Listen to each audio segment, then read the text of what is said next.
The Thom Hartmann Program is brought to you in part by the Aiden Forecast, an investment newsletter with weekly updates of leading market indicators and a monthly deep dive into what the details of the economy and the markets mean for investors and retirees. On the web at aidenmarkets.com. Wines have some of the highest pesticide levels in our food chain. This hour brought to you by ecowine.com. Pesticide-free wines, organic wines, imported from France by the Organic Wine Company, ecowine.com. The Thom Hartmann Program is brought to you in part by Super Beets. Super Beets are sourced from non-GMO beets, and they're packed with dietary nitrates, helping to produce nitric oxide for more energy, stamina, and support for healthy blood pressure levels naturally. Call 800-568-9889 or go to tomsbeets.com. That's 800-568-9889, tomsbeets, THOMSBEETS.com.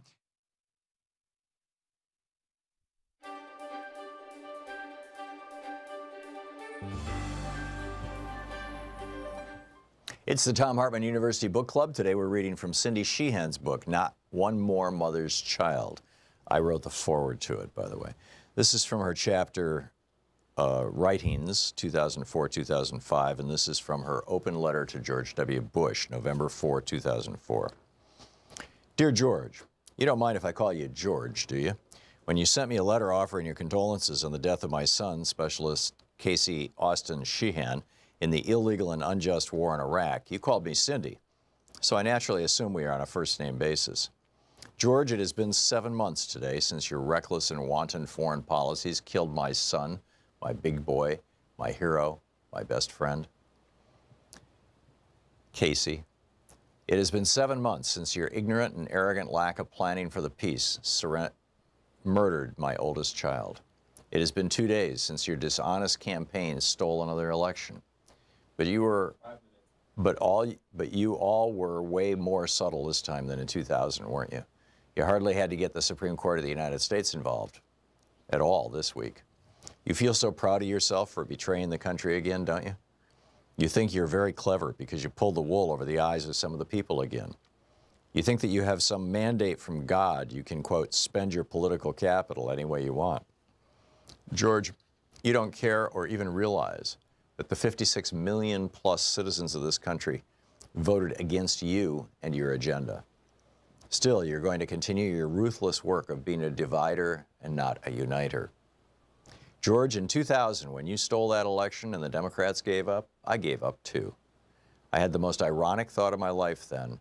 Oh well, how much damage can he do in 4 years? Well, now I know how much you have damaged my family, this country, and this world.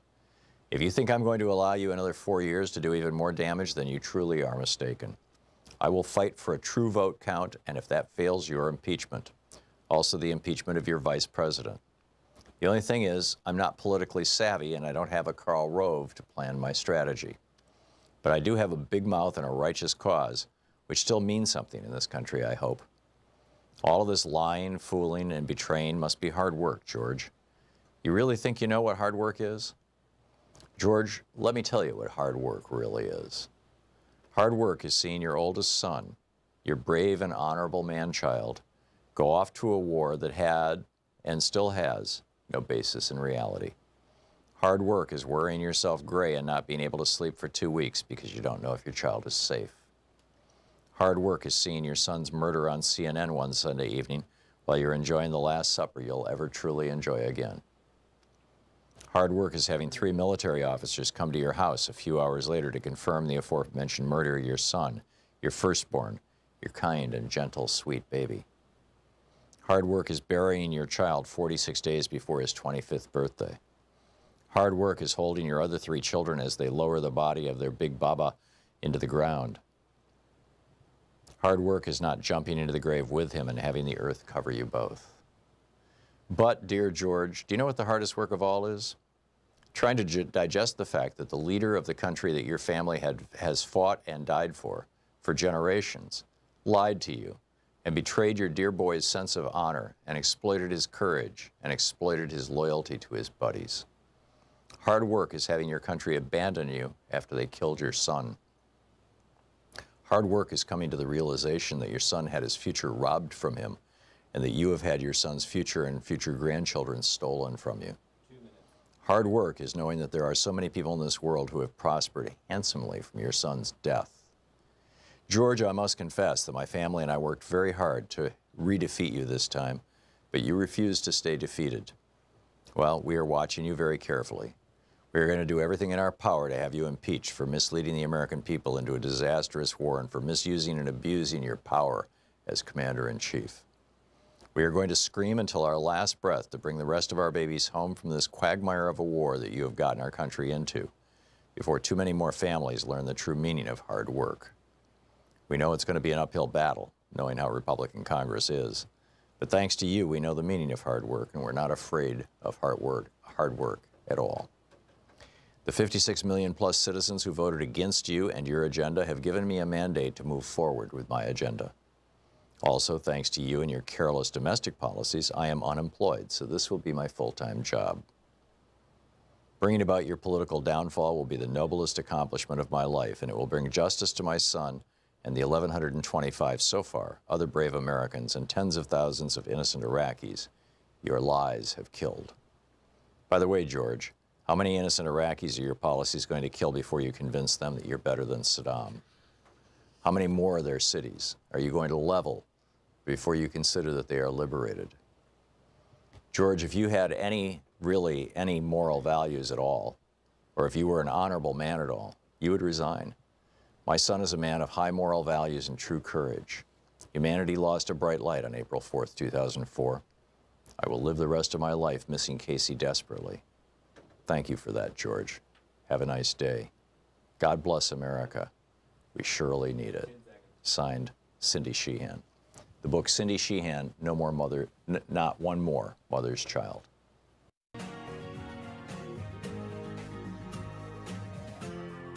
This is the Thom Hartmann Program. Greetings, my friends, patriots, lovers of democracy, truth, and justice, believers in peace, freedom, and the American way. Thom Hartmann here with you, and I am broadcasting live from our Hawaiian affiliate, our Honolulu affiliate, KWAI 1080 AM. And a tip of the hat and many thanks to Barry Wagenvort. And with us in the studio is Poka Lainui. And am I saying your name right? Close enough. Close enough. Well, you want to say it so everybody gets it right? It's okay. Poka Lainui. Poka Lainui.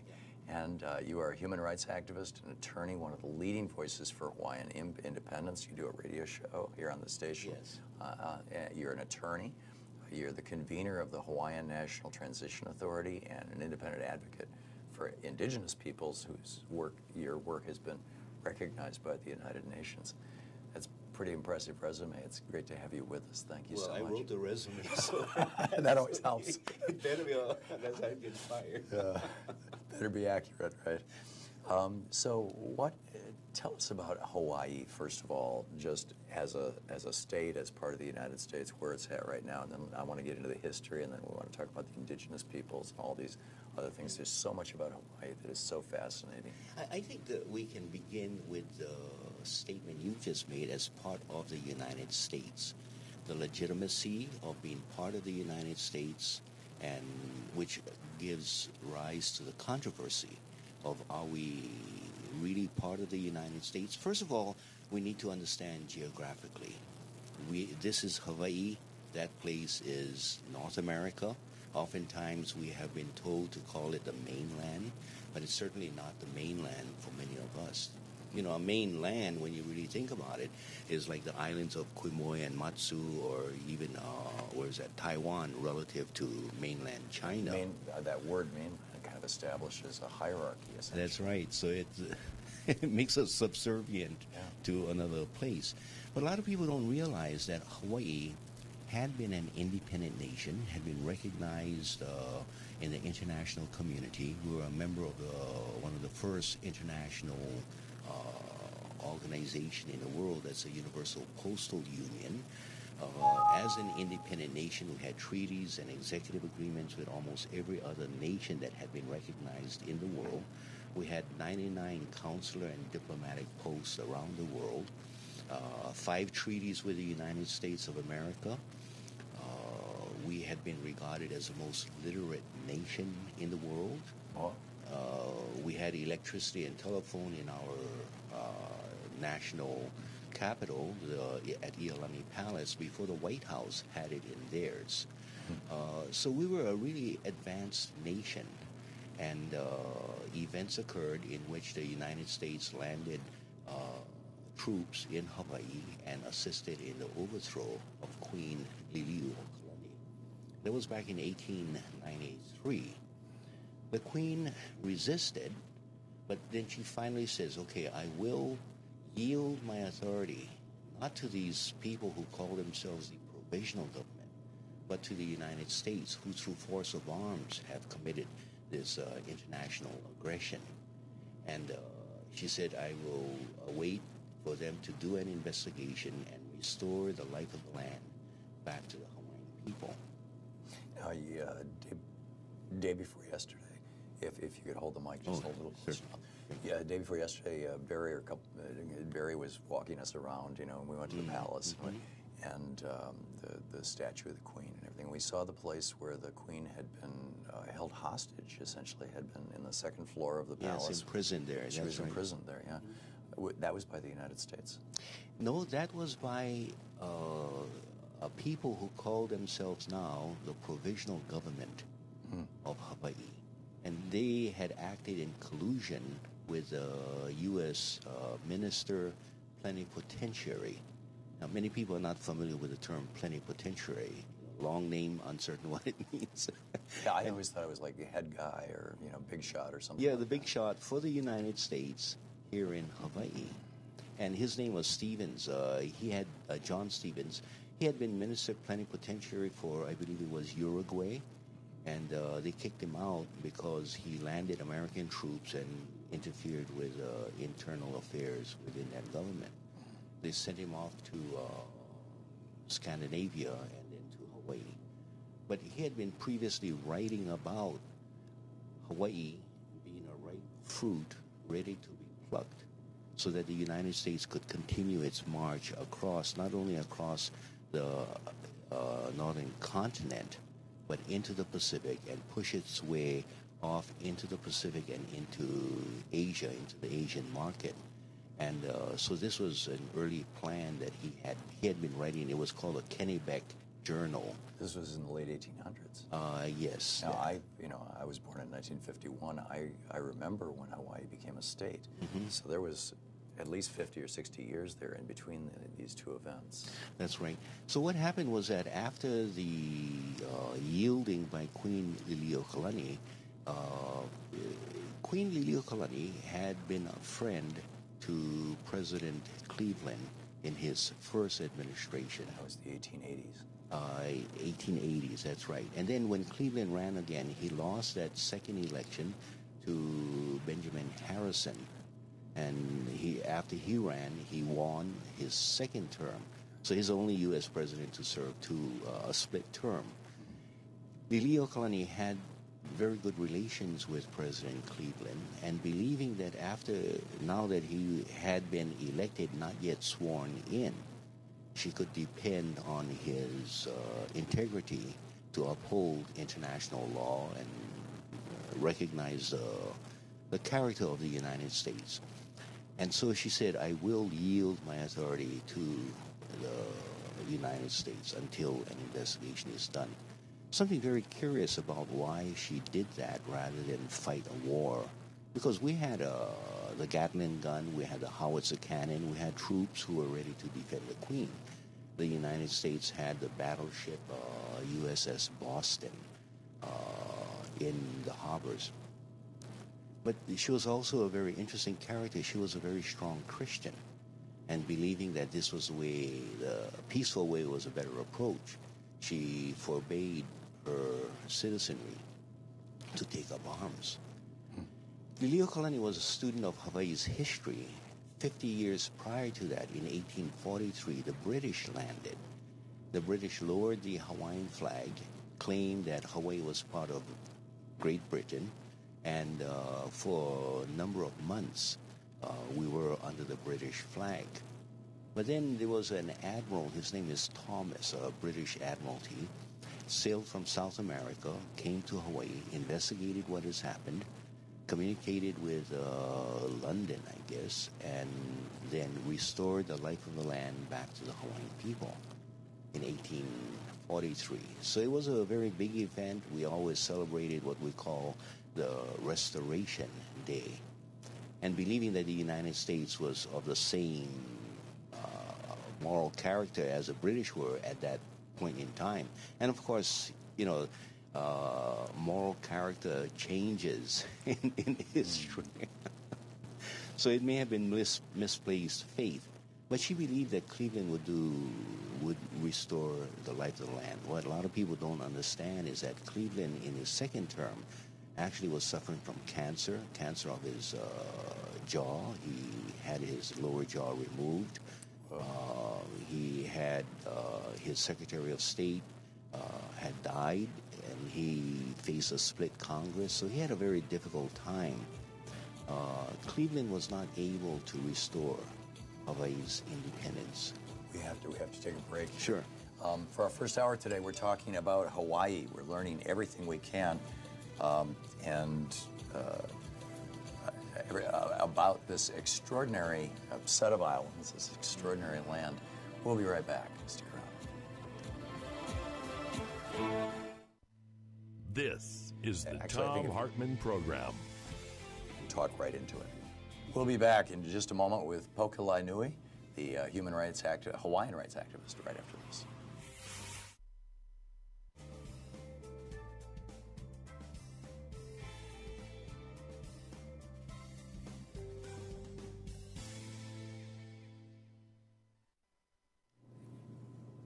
And welcome back.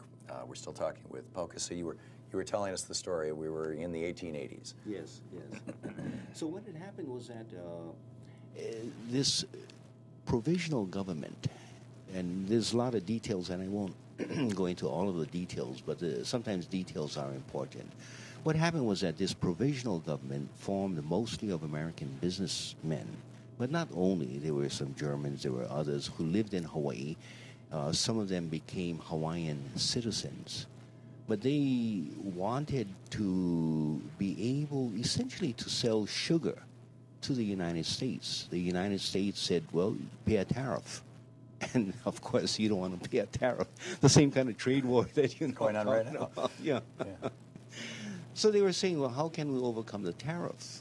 And the United States response was, as long as you remain foreign, you need to pay this foreign tariff.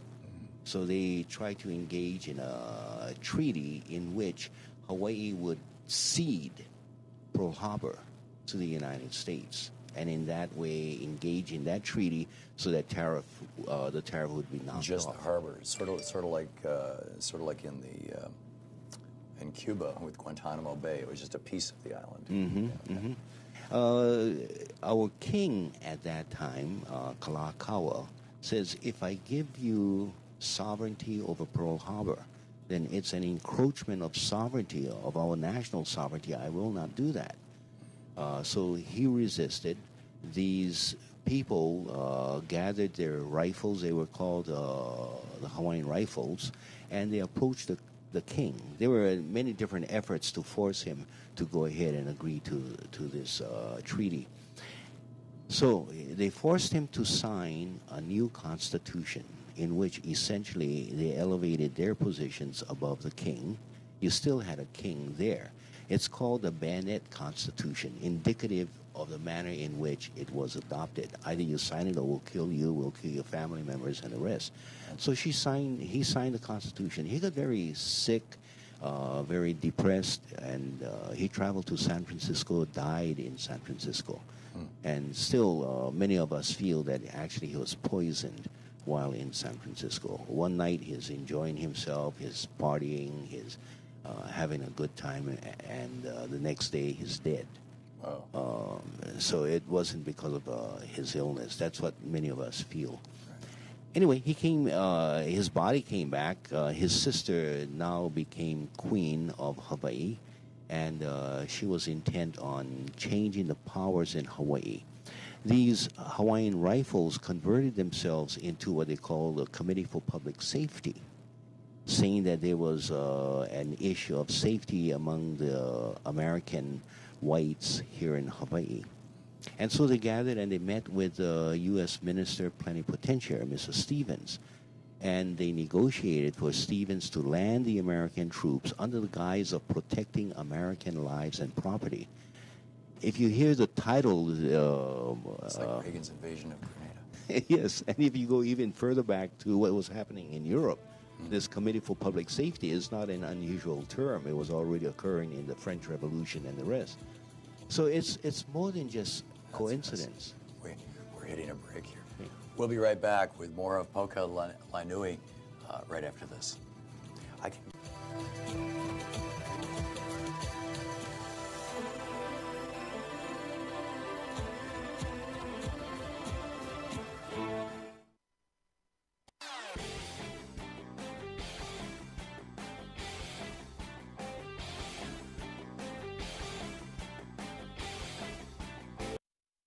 This guy, Chris Kobach.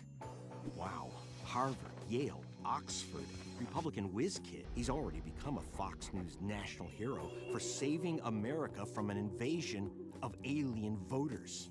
Those dangerous aliens, dreamer aliens, alien votes. Republicans claim millions of aliens voted our elections. 12 million illegal aliens in the USA who could vote without proper identification. They're bringing drugs. Hundreds of illegals not supposed to be in the country, but registered to vote. They're bringing crime. They're rapists. And some, I assume, are good people.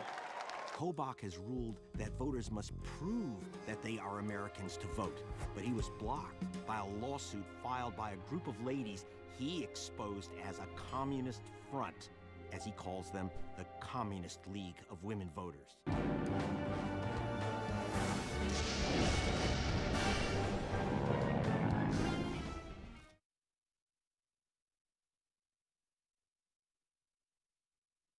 Poka Lainui is with us. He is the human rights activist, attorney, one of the leading voices for Hawaiian independence, radio host, attorney, convener of the Hawaiian National Transition Authority, and recognized by the United Nations for his work with indigenous people. So, Poka, you were during the break. You were kind of recapping how the bayonet constitution came about. This was in 1879, I think it was. Okay. I'm sorry if I missed the date right now. Yeah, in fact, the first Cleveland administration was in the late 1870s, wasn't it? And the 1880s. I don't recall. In any case, so and then if you get... So what happened was there was a bayonet constitution in which powers changed. The king dies in California. His sister takes over as queen of Hawaii, and she intends to change the powers in Hawaii back to the people of Hawaii. At that time, the people who had been called the Rifles now convert themselves into the Committee for Public Safety. These were the Hawaiians? Or these were essentially the Americans.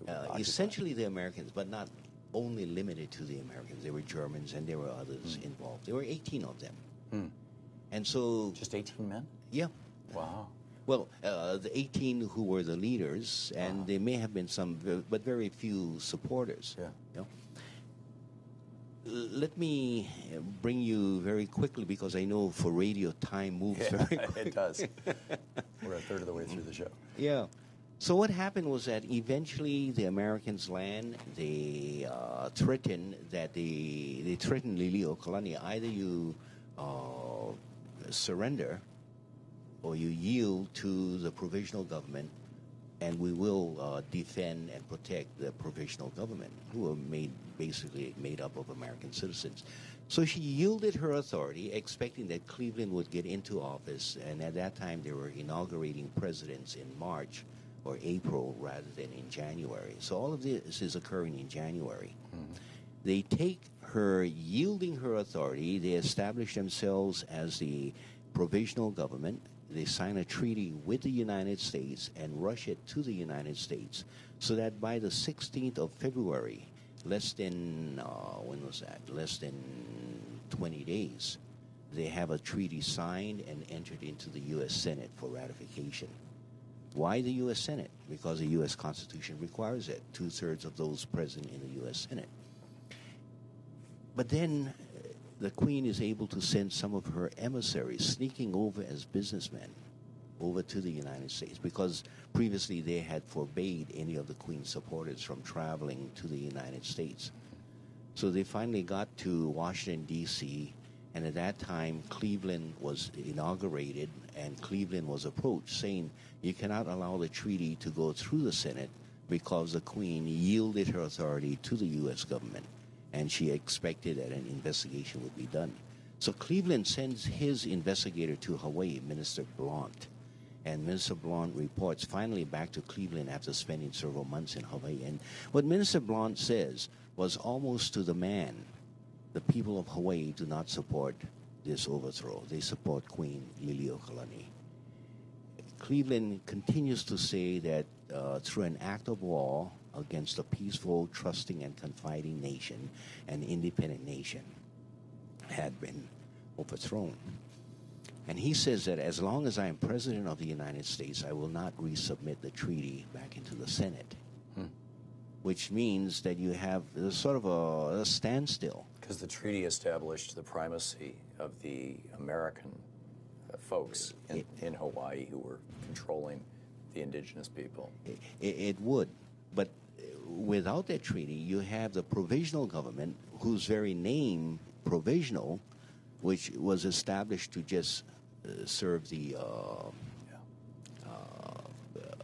until annexation could be negotiated with the United States. So what do? You have a president who says, I'm not going to introduce a treaty. He's there for the next 4 years. So how did it end? We're coming into a break here. Okay. How did it end? Well, it ended by the government, the provisional government, now saying we need legitimacy.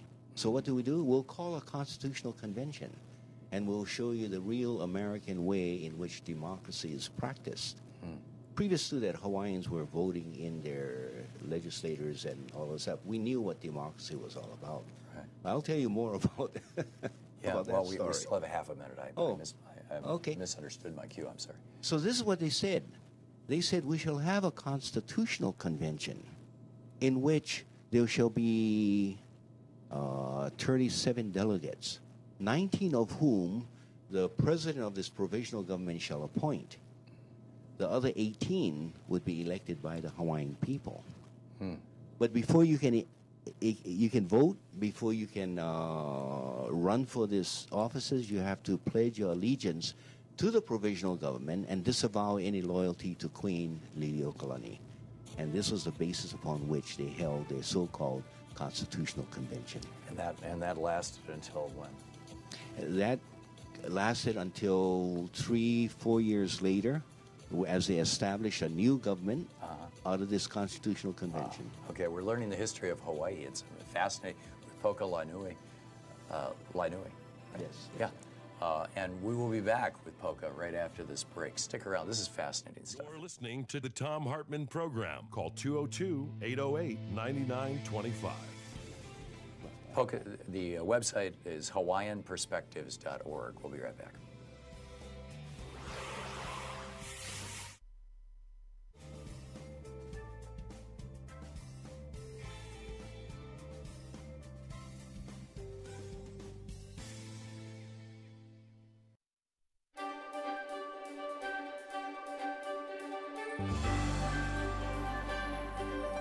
It's the Thom Hartmann University Book Club. Today we're reading from Unequal Protection, How Corporations Became People and How You Can Fight Back by Thom Hartmann. This is from the introduction titled The Battle to Save Democracy. Excuse me. On September 2nd, 2009, the transnational pharmaceutical giant Pfizer pled guilty to multiple criminal felonies. It had been marketing drugs in a way that may well have led to the deaths of people, and that definitely led physicians to prescribe and patients to use pharmaceuticals in a way that for which they were not intended. Because Pfizer is a corporation, a legal abstraction, really, it couldn't go to jail like fraudster Bernie Madoff or killer John Dillinger. Instead, it paid a $1.2 billion criminal fine to the U.S. government, the biggest in history, as well as an additional $1 billion in civil penalties. The total settlement was more than $2.3 billion, another record. None of Pfizer's executives, decision makers, stockholders, owners, or employees saw even 5 minutes of the inside of a police station or a jail. Most Americans don't even know about this huge and massive crime, nor do they know that the criminal never spent a day in jail. But they do know that in the autumn of 2004, Martha Stewart was convicted of lying to investigators about her sale of stock in another pharmaceutical company. Her crime cost nobody their life, but she famously was escorted off to a women's prison. Had she been a corporation instead of a human being, odds are there would not have even been an investigation. Yet over the past century, and particularly the past 40 years, corporations have repeatedly asserted that they are, in fact, persons, and therefore eligible for the human rights protections of the Bill of Rights. In 2009, the right-wing advocacy group Citizens United argued before the Supreme Court that they had the First Amendment right to free speech and to influence elections through the production and distribution of a slasher documentary designed to destroy Hillary Clinton's ability to win the Democratic nomination. Some political observers assert that they did this in part because they believed that a black man whose first name sounded like Osama and whose middle name was Hussein could never, ever possibly win against a Republican, no matter how poor a candidate they put up.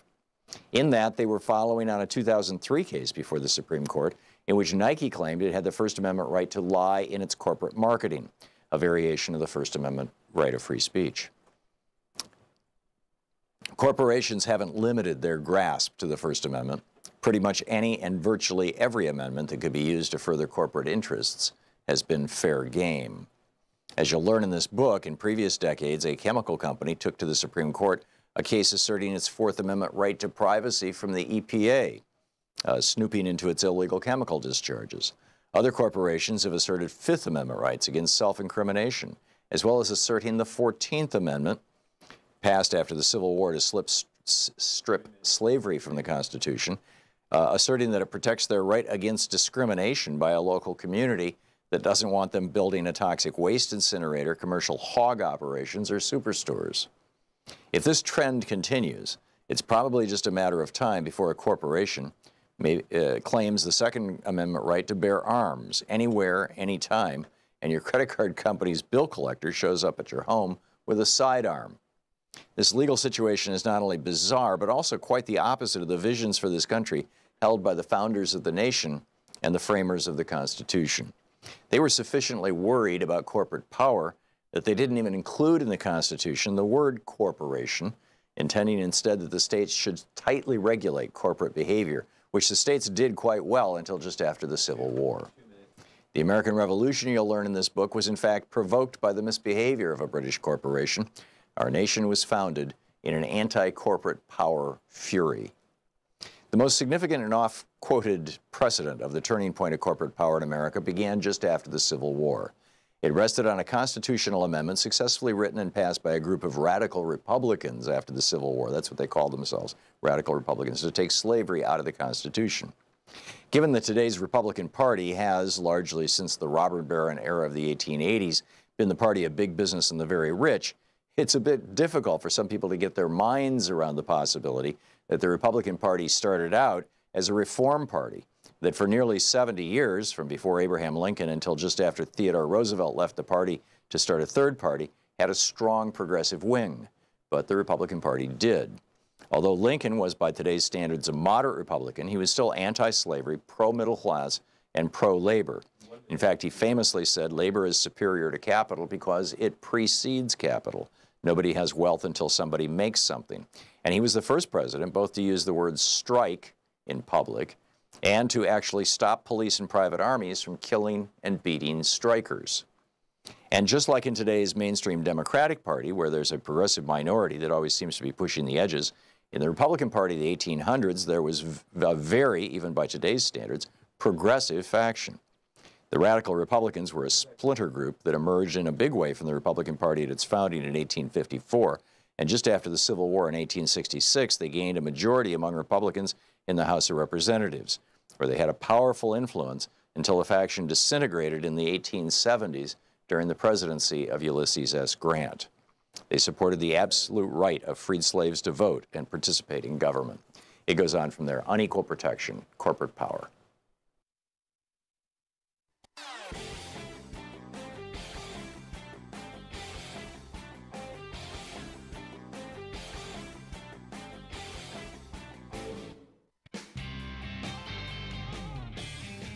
Welcome back. Thom Hartmann here live in Hawaii from our affiliate, our Honolulu affiliate, KWAI AM 1080.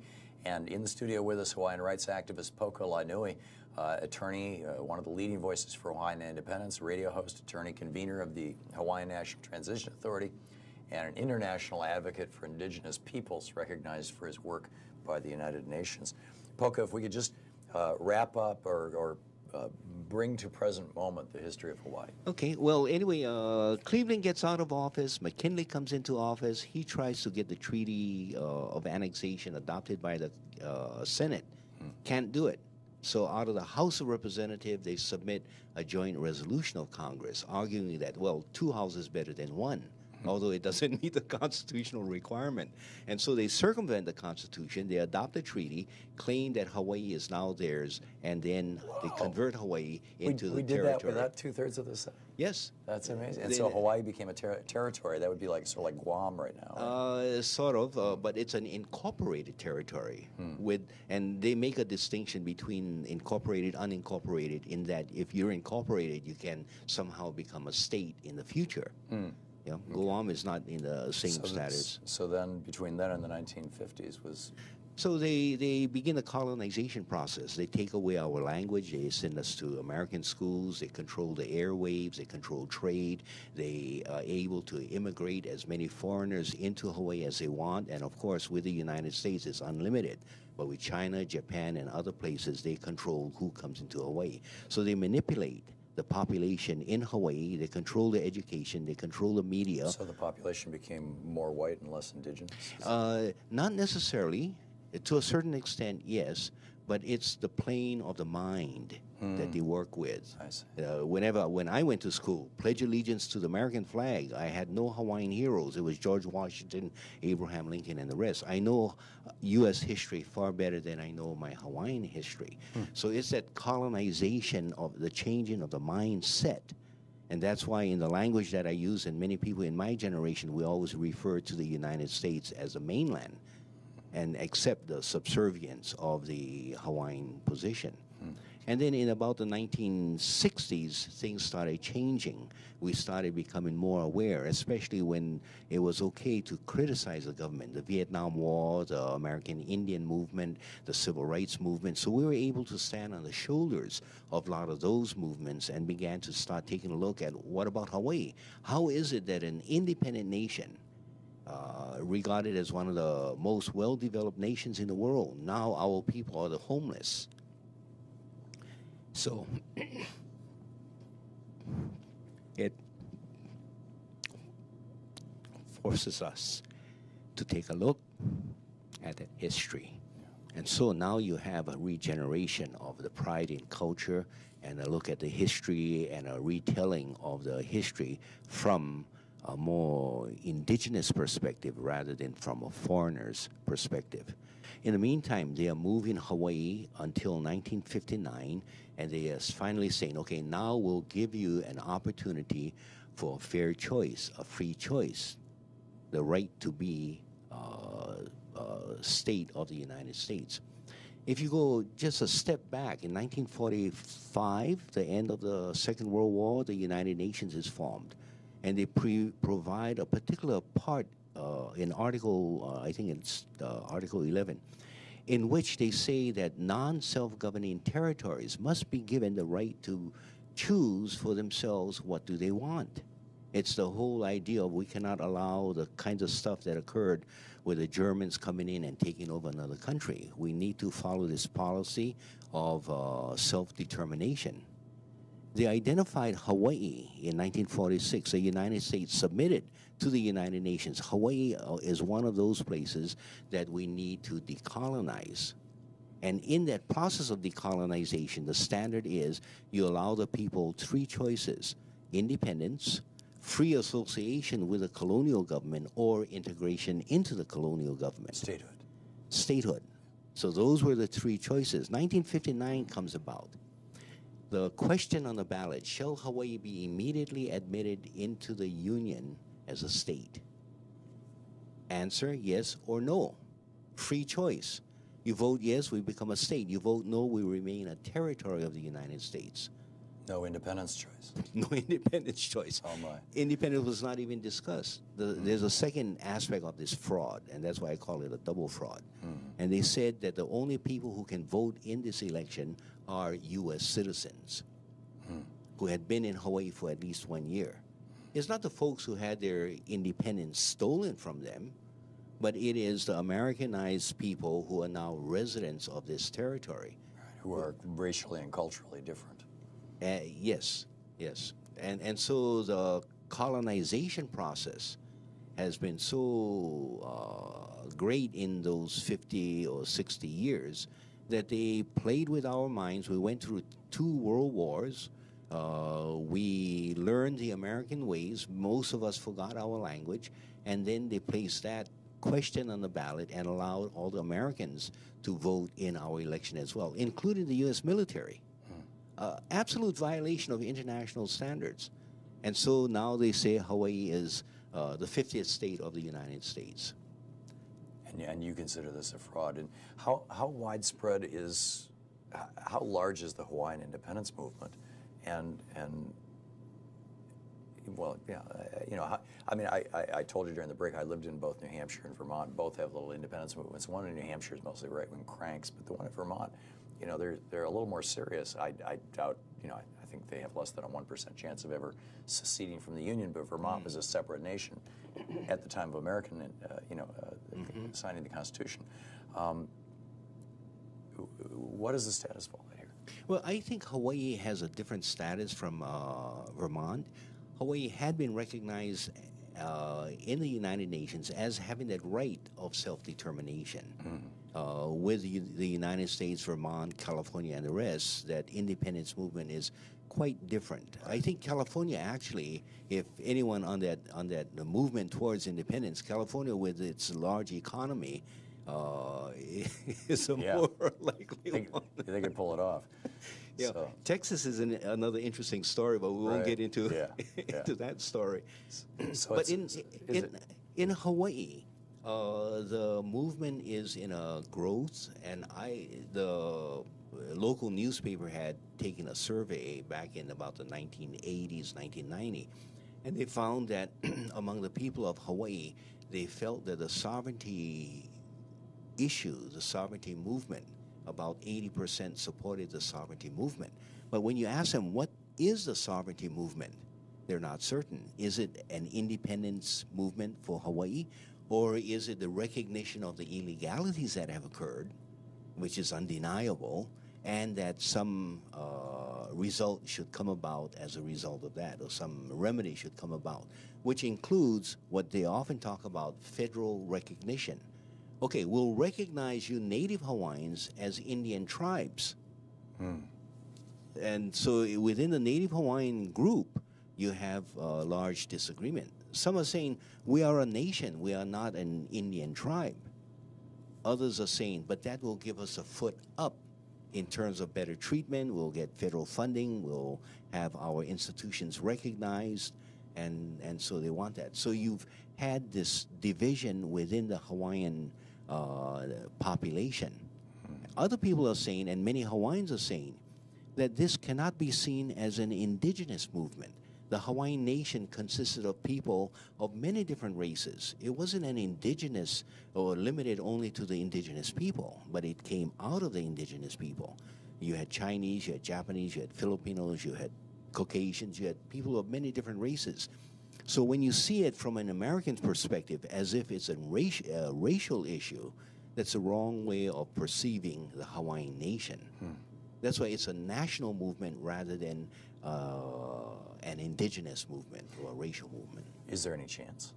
Oh, yeah. But the thing is that we need to start moving our own people to understand the possibilities of eventual independence. And it doesn't mean that we're going to kill off the foreigners or we're going to send everyone away. But what we're saying is that let us learn to integrate, get into the system, and move the system. So eventually we will be able to take over the system. I think the example is Latvia, Estonia, Lithuania. I've never been there, but I heard about what had happened. So they moved within that Russian system until they were able to overtake. And so That's partly the collapse of the Soviet Union that brought that. yes, and some people are saying that you are also seeing the collapse of the American empire. Well, that's a good point, particularly under Trump. That's incredible. We have a minute to the break. There's a big difference between, well, I mean, as with any indigenous culture, Hawaiian culture and what we would call Western culture, European culture. I'd like to get into that with you. Sure. What do you think are the largest differences? I think there's what I call a deep culture. And it's not necessarily a racial divide, but it's how people perceive. Even in the United States, you have more than one culture.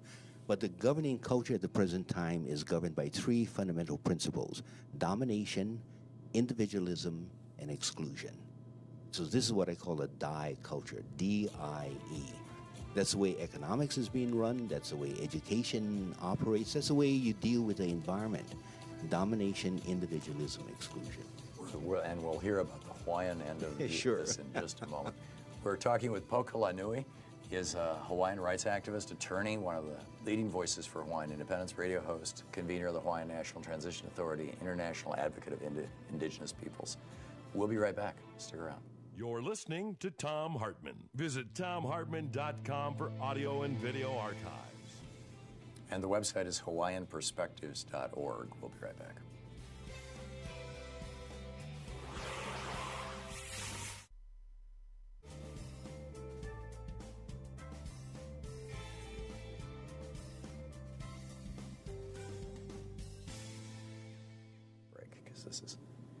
Welcome back.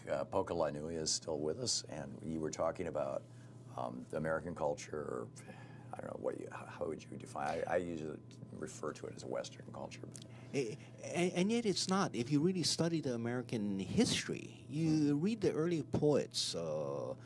Within that culture, they were not necessarily saying it should be based on DIE, or domination, individualism, and exclusion. There should be some sense of kindness, some sense of respect for the environment, many of the softer aspects of the culture. But what has happened is that you have seen the very hard DIE culture essentially take over the formal systems. So the pushback you're talking about, like Whitman and Thoreau, yes, that era, yeah, and the Transcendentalist movement. Yeah, and you cannot deny that they played an important role in the development of the character of the United States.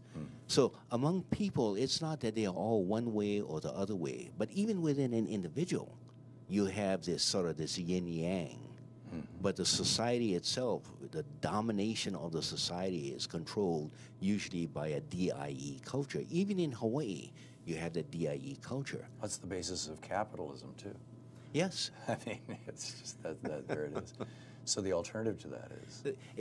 The Hawaiian concept, instead of domination, is what we call olu olu, sort of a kindness. We can still disagree, but that doesn't mean that we are eternal enemies. You know, we can agree on many other things. We can still create a different relationship, olu olu.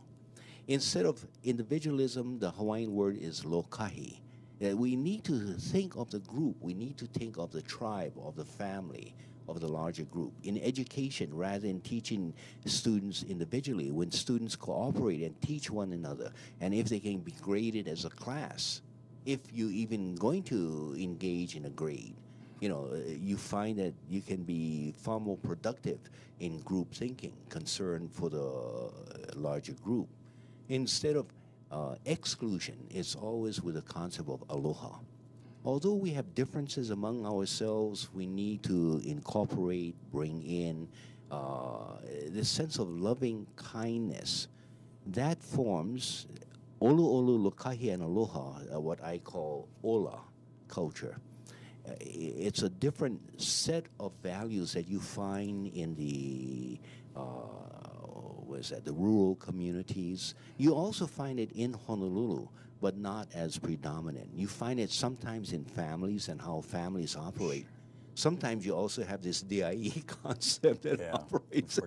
But what you're talking about, I wrote a book called Last Hours of Ancient Sunlight, and one of the main premises of the book is that there's these older cultures and these younger cultures, and that basically Western civilization is a younger culture. It's a new eruption of a new weird idea that has been rejected repeatedly by older cultures, indigenous cultures, literally all around the world. This is the big contrast that you're talking about. It is, and it's many of us have the two cultures within us. I, as an attorney, walk into a courtroom. I'm operating under a Dai culture. I need to represent my particular client, etc. But when I'm out in the community, my culture needs to change. I need to adjust. The problem is that a lot of people don't understand that they are functioning within a deep cultural concept. And so they just meander through one or another system, but not fully appreciating it. There you go. We'll be right back with Poka Lainui right after this.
I think that putting a wife to work is a very dangerous thing.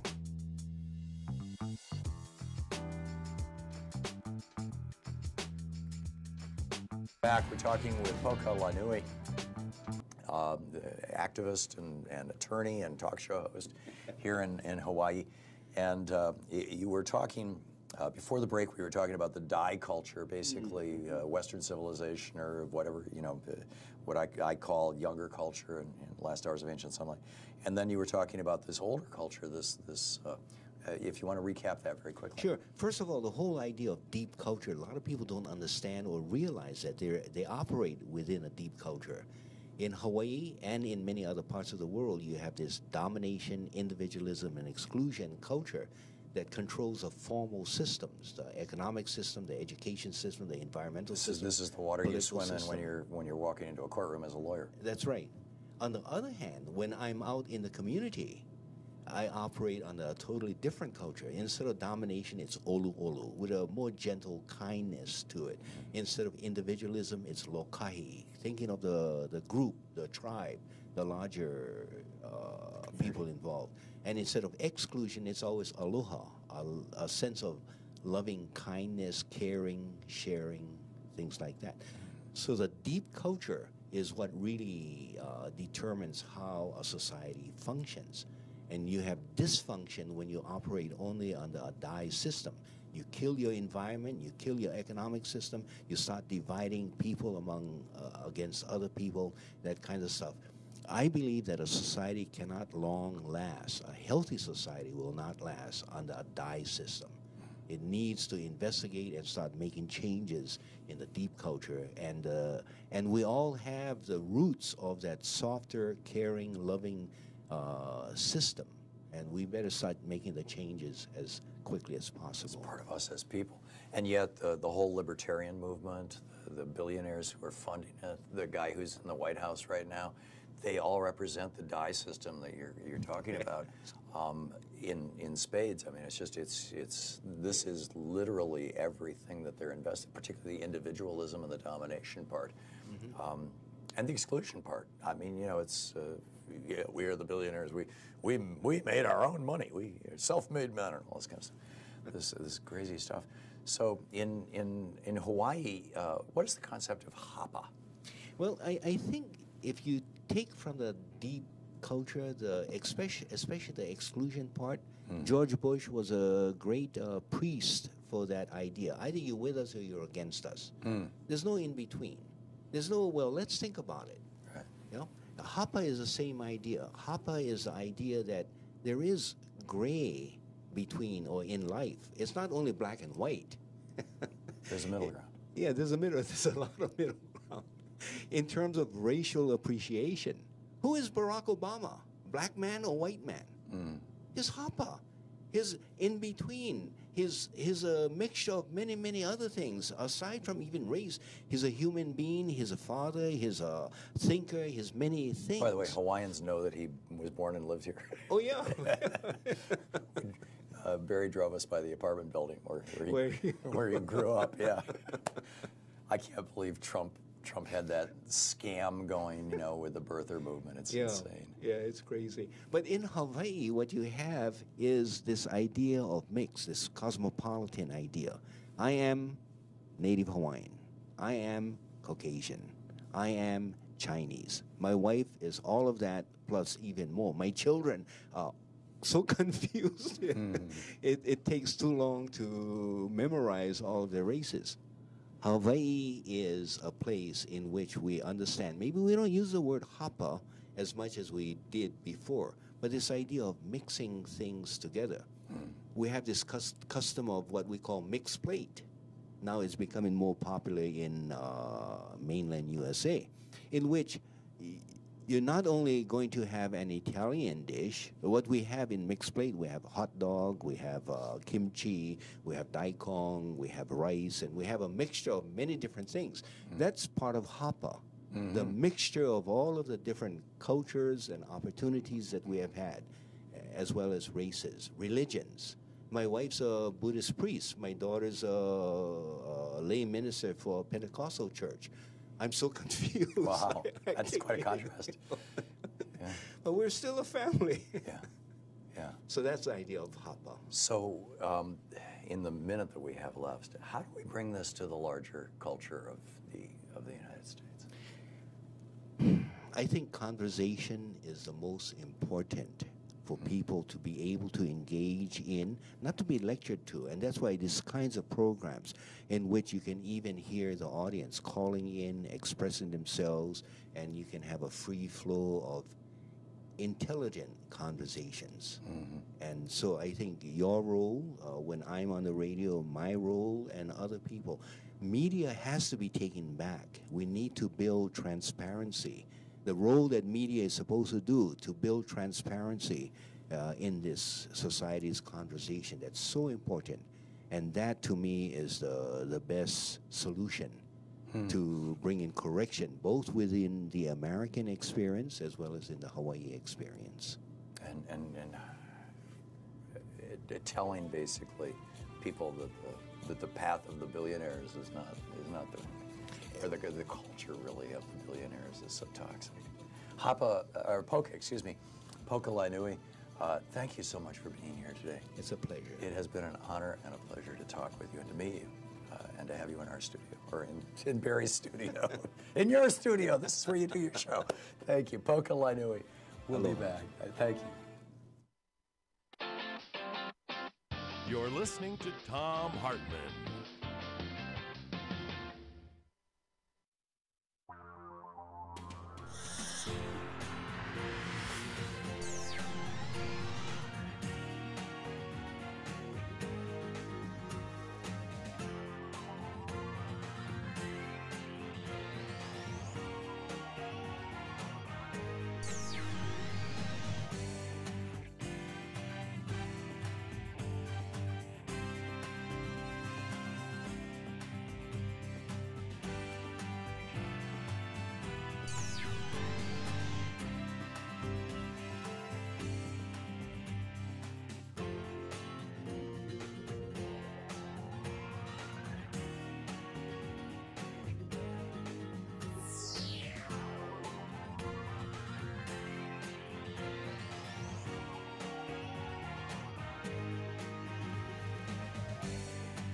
The Thom Hartmann Program is brought to you in part by the Aiden Forecast, an investment newsletter with weekly updates of leading market indicators and a monthly deep dive into what the details of the economy and the markets mean for investors and retirees.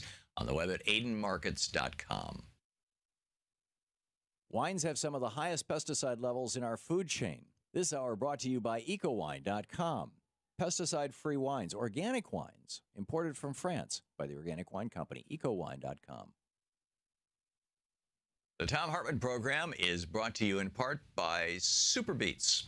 Super Beets are sourced from non-GMO beets, and they're packed with dietary nitrates, helping to produce nitric oxide for more energy, stamina, and support for healthy blood pressure levels naturally. Call 800-568-9889 or go to thomsbeets.com. That's 800-568-9889, Thom's Beets, THOMSBEETS.com.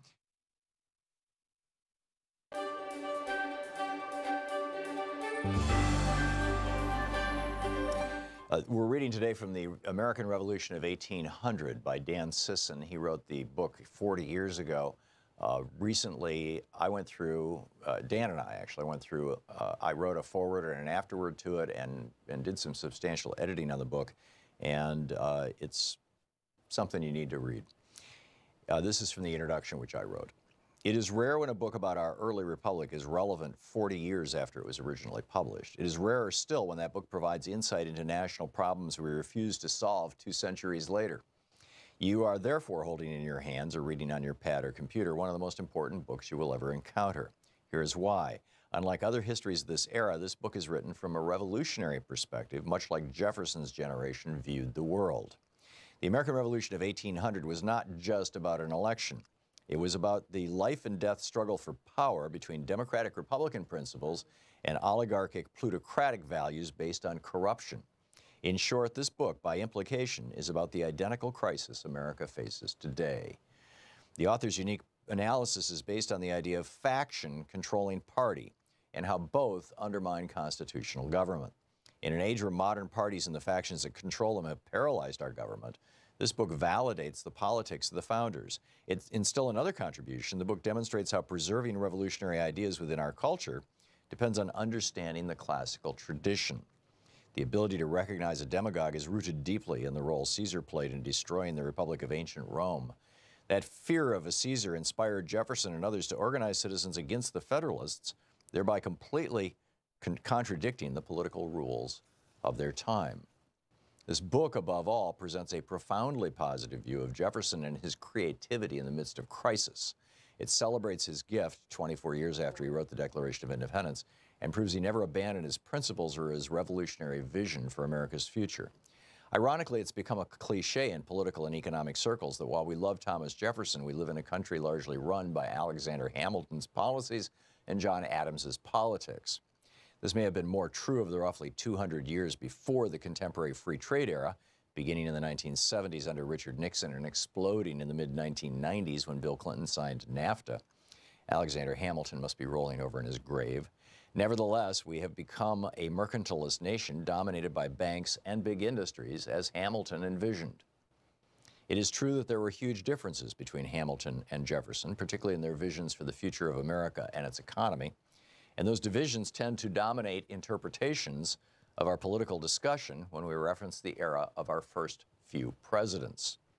But a much larger and more dramatic battle of worldviews played out in the late 1790s between President John Adams and Vice President Thomas Jefferson, leading directly to what is arguably the most transformational presidential election in the history of the United States, the election of 1800. In other books and places, both Dan Sisson and I have written at some length about the differences between these two men and their respective visions of America.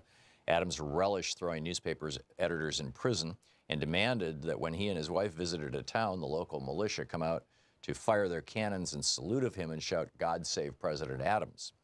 Jefferson was so horrified by Adams's Alien and Sedition Acts that he left town the day they were signed into law, and as president often wore simple homespun garments.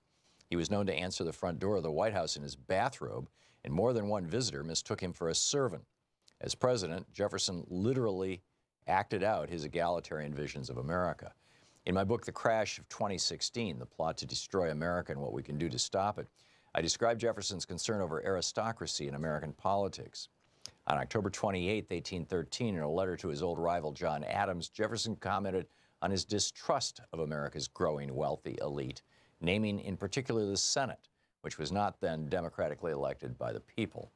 Referring to the, quote, cabal in the Senate of the United States, end quote, Jefferson wrote, "You, John Adams, think it best to put the pseudo-aristoi into a separate chamber of legislation, the Senate, where they may be hindered from doing their mischief by their coordinate branches, and where also they may be a protection to wealth against the agrarian and plundering enterprises of the majority of the people." Then Jefferson countered in the letter, writing, "I do not believe them, the Senate, necessary to protect the wealthy, because enough of them will find their way into every branch of the legislation to protect themselves." Instead, Jefferson wrote, "I think the best remedy is exactly that provided by all our constitutions, to leave to the citizens the free election. In general, they will elect the really good and wise. In some instances, wealth may corrupt and birth blind them, but not in sufficient degree to endanger society."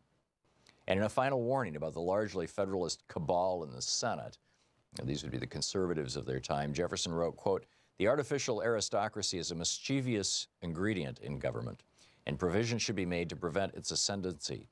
I think that to give them power in order to prevent them from doing mischief is arming them for it, and increasing instead of remedying the evil." In a 1786 letter to George Washington, Jefferson gave his most explicit warning about this threat of a military allied with the plutocracy within, and advocated for unwavering vigilance against it. Quote, "Though the day may be at some distance, beyond the reach of our lives perhaps, yet it will certainly come, when a single fiber left of this institution will produce an hereditary aristocracy which will change the form of our governments from the best to the worst in the world."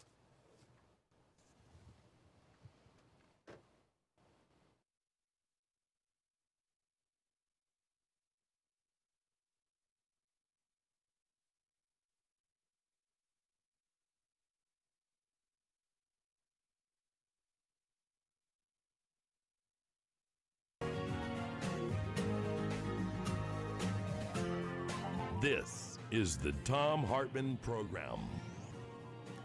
And welcome back. Thom Hartmann here with you live from Honolulu.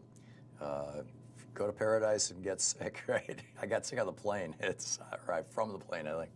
Anyhow, on the line with us is Professor Richard Wolff, the economist, co-founder of Democracy at Work. His most recent book, Capitalism's Crisis Deepens, Essays on the Global Economic Meltdown. His website, democracyatwork.info, and rdwolf.com, and you can tweet him at democracy@WRK, or at Prof. Wolff, PROFWOLFF. Dr. Wolff, welcome back. Thank you, Tom.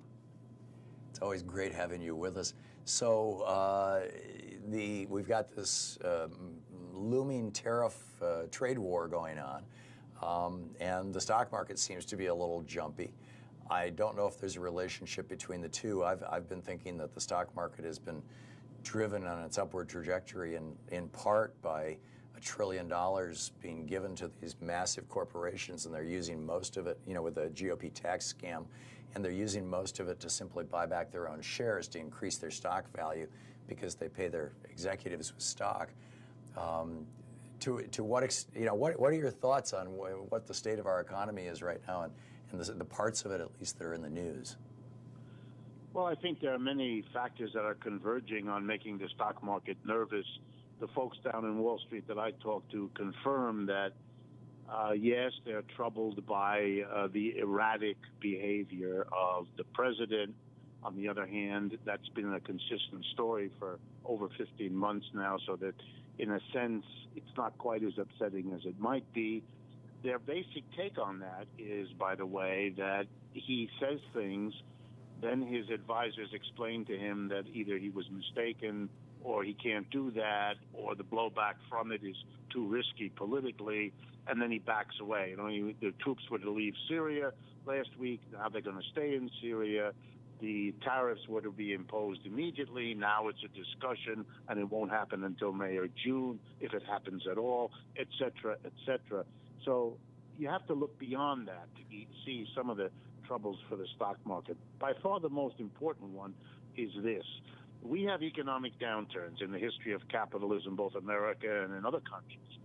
every 4 to 7 years there's a downturn. That's been a pretty steady rule as an average. It doesn't mean that each one is that length, but if you count from the depths of the last downturn, roughly 2009, maybe early 2010, and you add the number 4 to 7, we're due for one.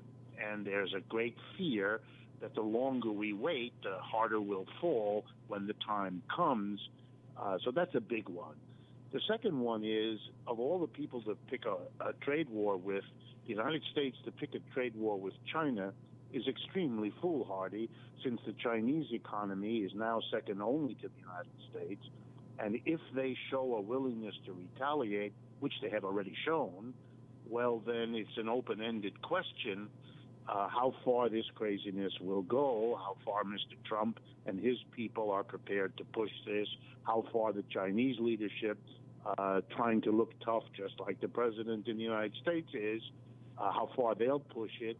And sometimes these things outrun the ability of the fixers to control it, and that also weighs on the stock market as a kind of wild card that could upend and transform many industries in the United States, particularly those hit by tariffs.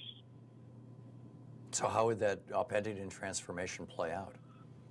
Well, you could see, to give you an example, the United States sells a disproportionate amount of soybeans, a very important crop in this country, particularly in the agricultural parts that have been strong supporters for Mr. Trump.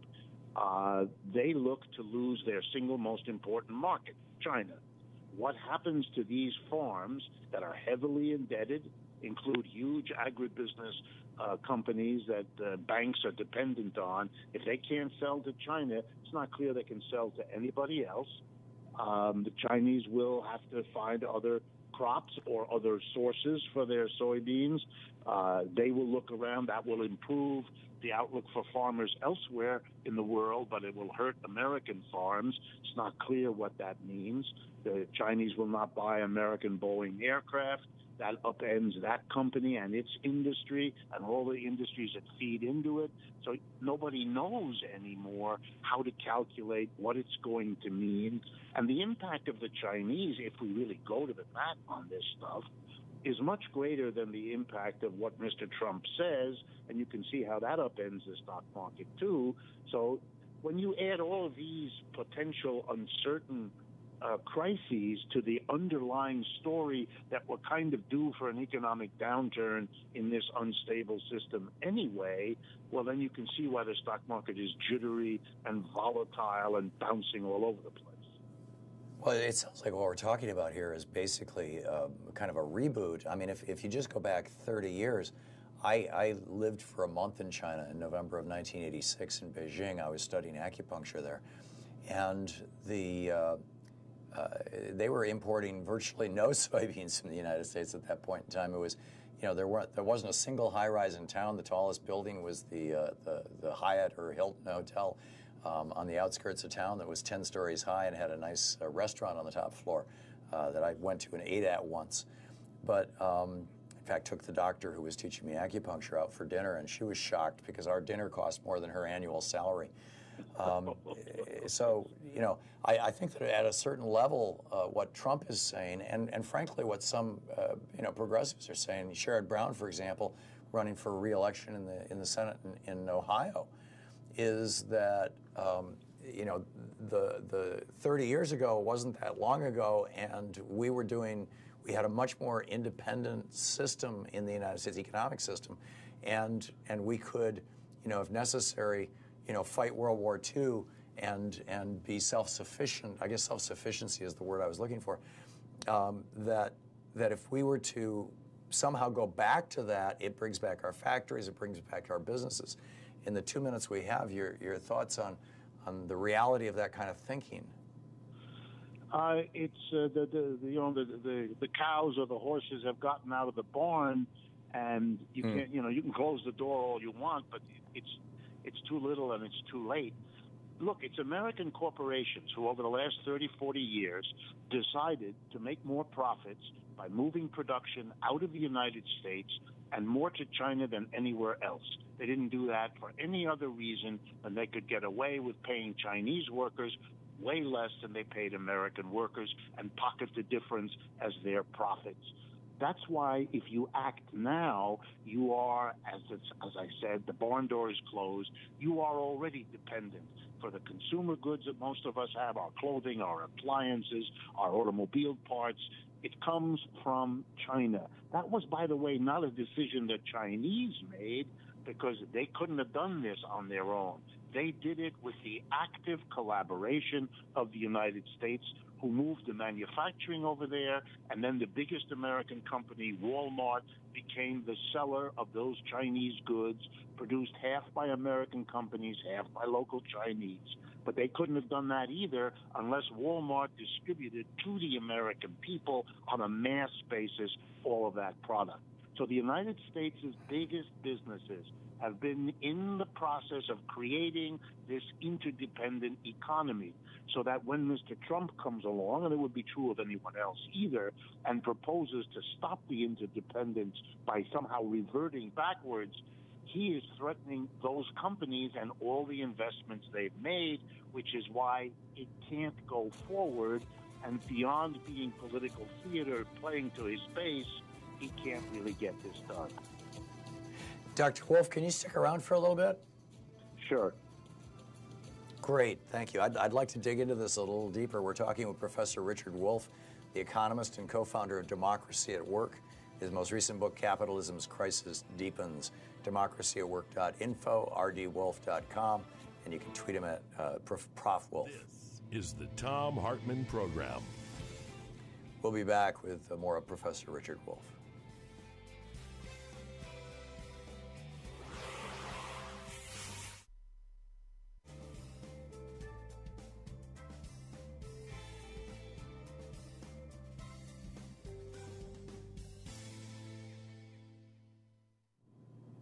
And welcome back. Dr. Wolff, can you stick around with us until the bottom of the hour, until 30 minutes after?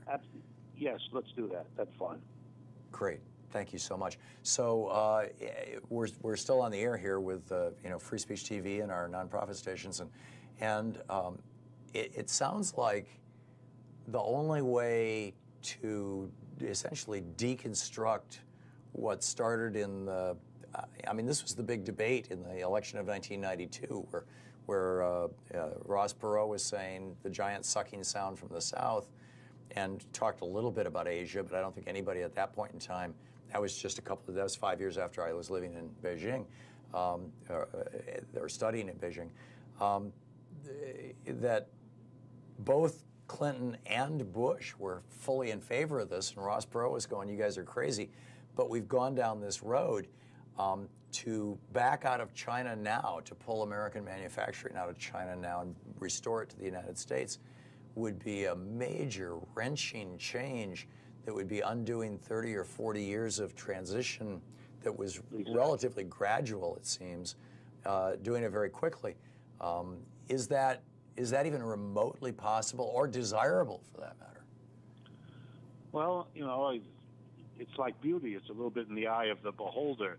Is it doable? Sure, but it is a draconian step. It will destabilize the entire world economy. It is an existential threat to the Chinese. And let's remember, they are the biggest country in this world that we have. They are possessed of nuclear weapons. There's no reason to think if you back them into a corner, they will not behave the way other countries have if they've been backed into an existentially threatening corner. It will cost America all kinds of economic stress. Given the way our culture and our politics works, that stress will be pushed off of those at the top onto those at the middle and the bottom. They are already an angry part of this population. Otherwise, Mr. Trump wouldn't have been elected. So you're putting stresses on an already unstable, destabilized America, as well as other parts of the world. Going down that path for the political aggrandizement of the people running Washington seems to be one of the craziest things the human race has ever done to itself, if that were to actually happen. My guess is it won't.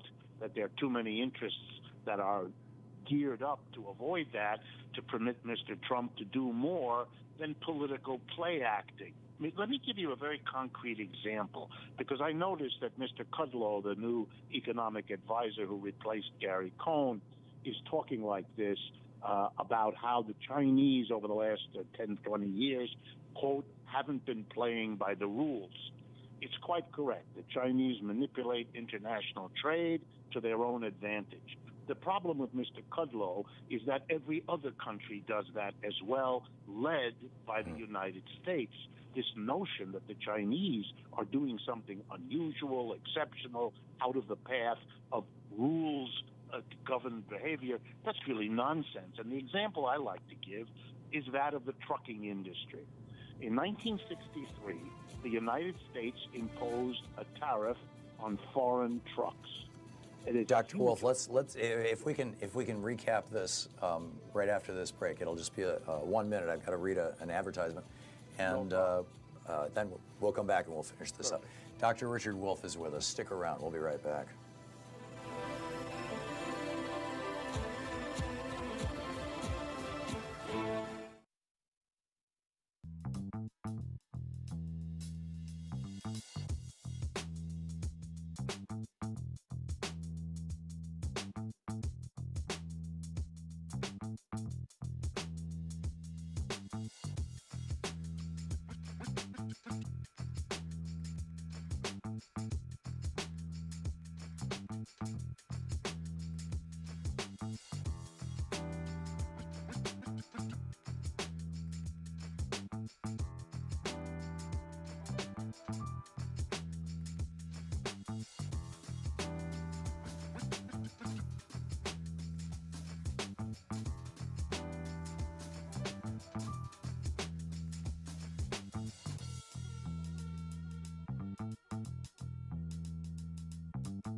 I think that putting a wife to work is a very dangerous thing.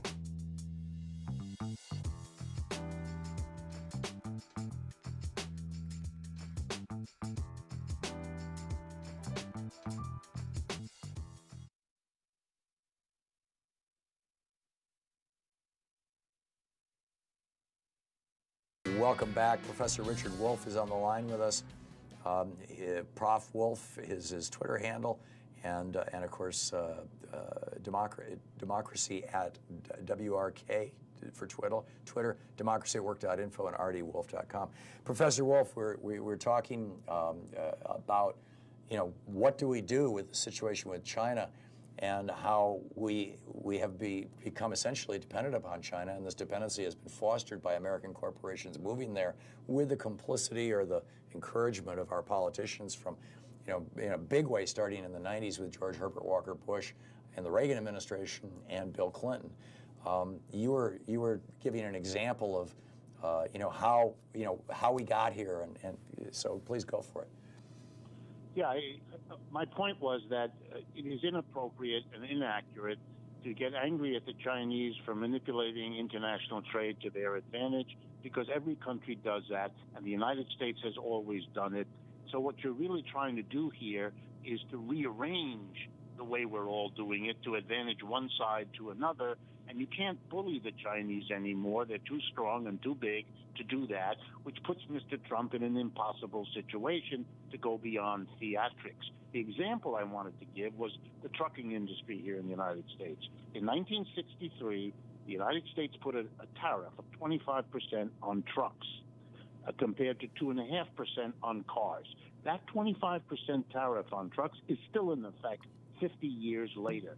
It's why we have the truck fetish in the United States, because by putting a 25% tariff, you kept cheap trucks, perfectly good cheap trucks made in Europe or Asia, out of the American market by and large, because they couldn't afford to be sold here since they had to carry that absurd 25% tariff.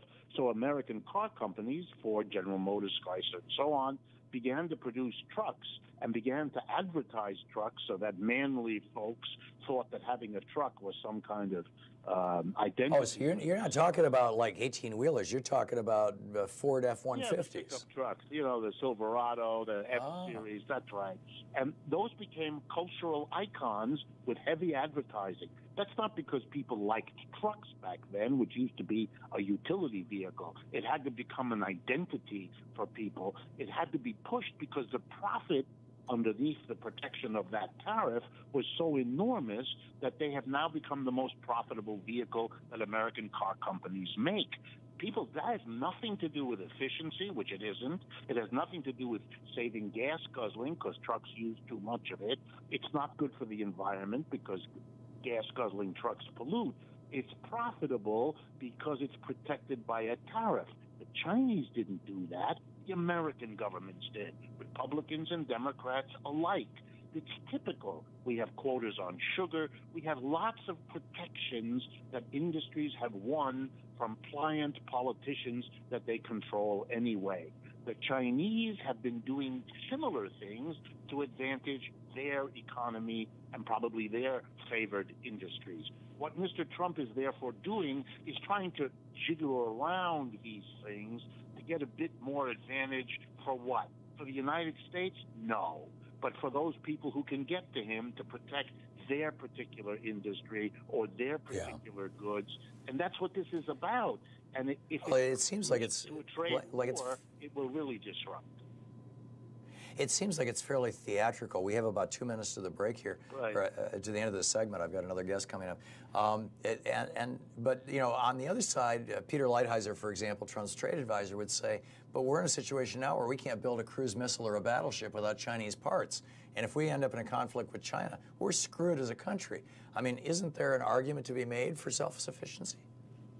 Yeah, the problem is, you would have had to think about that before you gave your corporations the freedom to use profits as the calculation. If you really want to introduce questions like self-sufficiency, which then opens the space for what other criteria ought to govern where you invest your money and how you invest it. Maybe we shouldn't use profit because it's gotten us into a terrible place in terms of lack of self-sufficiency.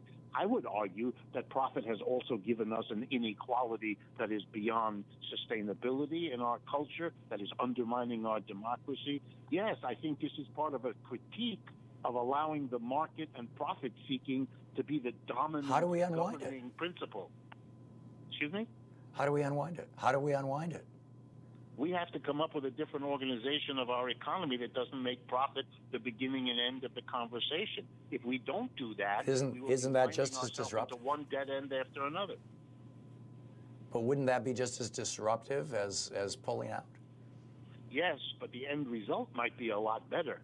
We're now going to get disruption without dealing with the underlying profit-driven cause of it all, and we will shift from one profit-driven system to another. My argument is, let's do the disruption, which we're going to have in any case, but let's do it in the interest of a reorganization that might be a way forward. Remarkable. Remarkable. You can read all about it. Capitalism's Crisis Deepens, Essays on the Global Economic Meltdown, and all the other great writings of Professor Richard Wolff at democracyatwork.info, rdwolff.com. Dr. Wolff, thank you so much for dropping by. Thank you, and I look forward to the next time.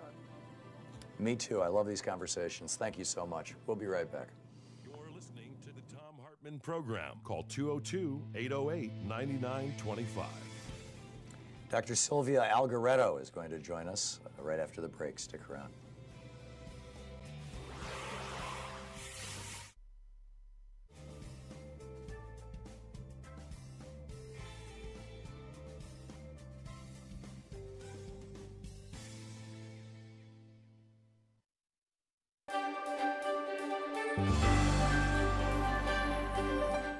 The Thom Hartmann University Book Club. Today we're reading from the Strip and Flip Selection, as opposed to Election, of 2016, 5 Jim Crows and Electronic Election Theft, by Bob Fitrakis and Harvey Wasserman. This is from the chapter Part 1, page 15, Strip. The foundation of election theft is the manipulation of race as a divide and conquer strategy. It began with the first Jim Crow chattel slavery. Slavery in various forms has existed since the dawn of time, but in the colonies of British North America and then in the United States, it took on a uniquely virulent incarnation. Chattel slavery was, of course, a horrific, brutal labor system designed primarily in the American South to power a network of plantations that produced cotton, tobacco, indigo, rice, and other hot weather crops that could be grown in large fields. But it had a larger purpose here. Our peculiar institution, how the founders referred to slavery, was meant to divide black laborers from white in a caste system that would guarantee that they would never unite in rebellion. As we'll see, this originated with the infamous Bacon's Rebellion of 1675 in Virginia, in which indentured servants of both races joined forces. Plantation owners vowed to make sure that that never happened again. When the United States became an independent country, plantation owners also vowed to secure political benefits from their slaves. Thus, they wrote into the Constitution the 3/5 clause that gave slave owners additional representation for their slaves, even though those slaves could not vote. That additional vote count guaranteed that every president from Jefferson to Lincoln either owned slaves or his vice president did, and that the Congress was strongly controlled by slave owners right up to the outbreak of the Civil War. After the Civil War, with formal slavery abolished, a Jim Crow system of racial segregation overtook the South. Enforced by the Democratic Party and its Ku Klux Klan terror wing, white landowners updated the realities of slavery to again keep blacks and whites apart. The roots of racism since 1865 has been the treatment of legally freed African Americans as something less than human, guaranteeing all whites a sense of superiority and an economic leg up. When the populist and socialist movements that campaigned most powerfully from the 1880s to the 1920s worked to overcome this separation, they were hammered by the court and electoral systems through a series of stolen elections and twisted race-based legal decisions, and the fusion of the Democratic and Republican parties in the 1917 municipal races in the Northeast. Confirmed by the Supreme Court in the 1890s, this updated Jim Crow caste system again guaranteed that blacks in the South and parts of the North would not be allowed to vote, and that they would be carefully divided from whites by caste as well as class. Since 1970, the primary weapon for suppressing the minority vote has been the third Jim Crow, the drug war. In the tradition of Bacon's Rebellion and the populist socialist upheavals, blacks and whites once again began to unite during the civil rights and anti-war movements of the 1950s and 60s. In response, Richard Nixon's Republican Party invoked the divide and conquer war on drugs. Confronted with the liberalization of the Southern Democratic Party, Nixon feared that black votes might remake America's political map. In Republican eyes, there was only one solution: disenfranchise the African American population, along with young and Latino voters who were leaning strongly to the left. In 1972, Nixon pointedly ignored a powerful report from his own Blue Ribbon Schaefer Commission on drug use and escalated the attack on marijuana and other drugs. In the 45 years since, a staggering 41 million Americans have been arrested for pot or other controlled substances. That's a number of human beings that exceeds the populations of more than 150 other countries worldwide. It has left the United States with the largest prison population in the history of the modern world, while having little or no impact on the actual use of drugs. As Michelle Alexander has shown in her landmark book, The New Jim Crow, the majority of those incarcerated have been black and Latino, with a devastating impact on our elections. Millions of these mostly young, mostly male citizens have been stripped of their right to vote, as well as their ability to maintain families, obtain work, and meaningfully participate in the political lives of their communities. All this has been by design. Once again, a new Jim Crow policy has been delegated by a ruling elite to strip our non-white population of its ability to exercise its fair share of power in our electoral process and to unite with whites in political action. In the 1890s, rising industrial interests committed the nation to a fourth Jim Crow, a course of race-based global empire. The U.S. already had a history of foreign intervention, dating to Thomas Jefferson's 1803 use of our fledgling Navy to fight pirates along the coast, the shores of Tripoli, of what's now called Libya. That was followed by the conquest of the North American continent with genocidal warfare used against the indigenous peoples who had lived here for 20,000 years. By the 1890s, when the frontier consumed, America's giant corporations began to expand overseas. They started with Hawaii, a constitutional monarchy, and then pushed into Cuba, Puerto Rico, Guam, the Philippines, and beyond. And in all cases, these interventions involved the white-ruled U.S. interfering with the political systems of non-white countries. In discussing this fourth Jim Crow, we include an extensive, though not complete, list of these interventions. It underscores the reality that our own political system has become an imperial juggernaut with the inevitable blowback bound to obliterate any residual pretense to real democracy at home. Generally, there's been an attempt to portray these interventions as benign, meant to bring democracy, progress, and the Christian faith to third world nations. In fact, they've been largely economic in purpose, a dollar democracy to grab other people's resources. The Strip and Flip selection of 2016 by Bob Petrakis and Harvey Wasserman.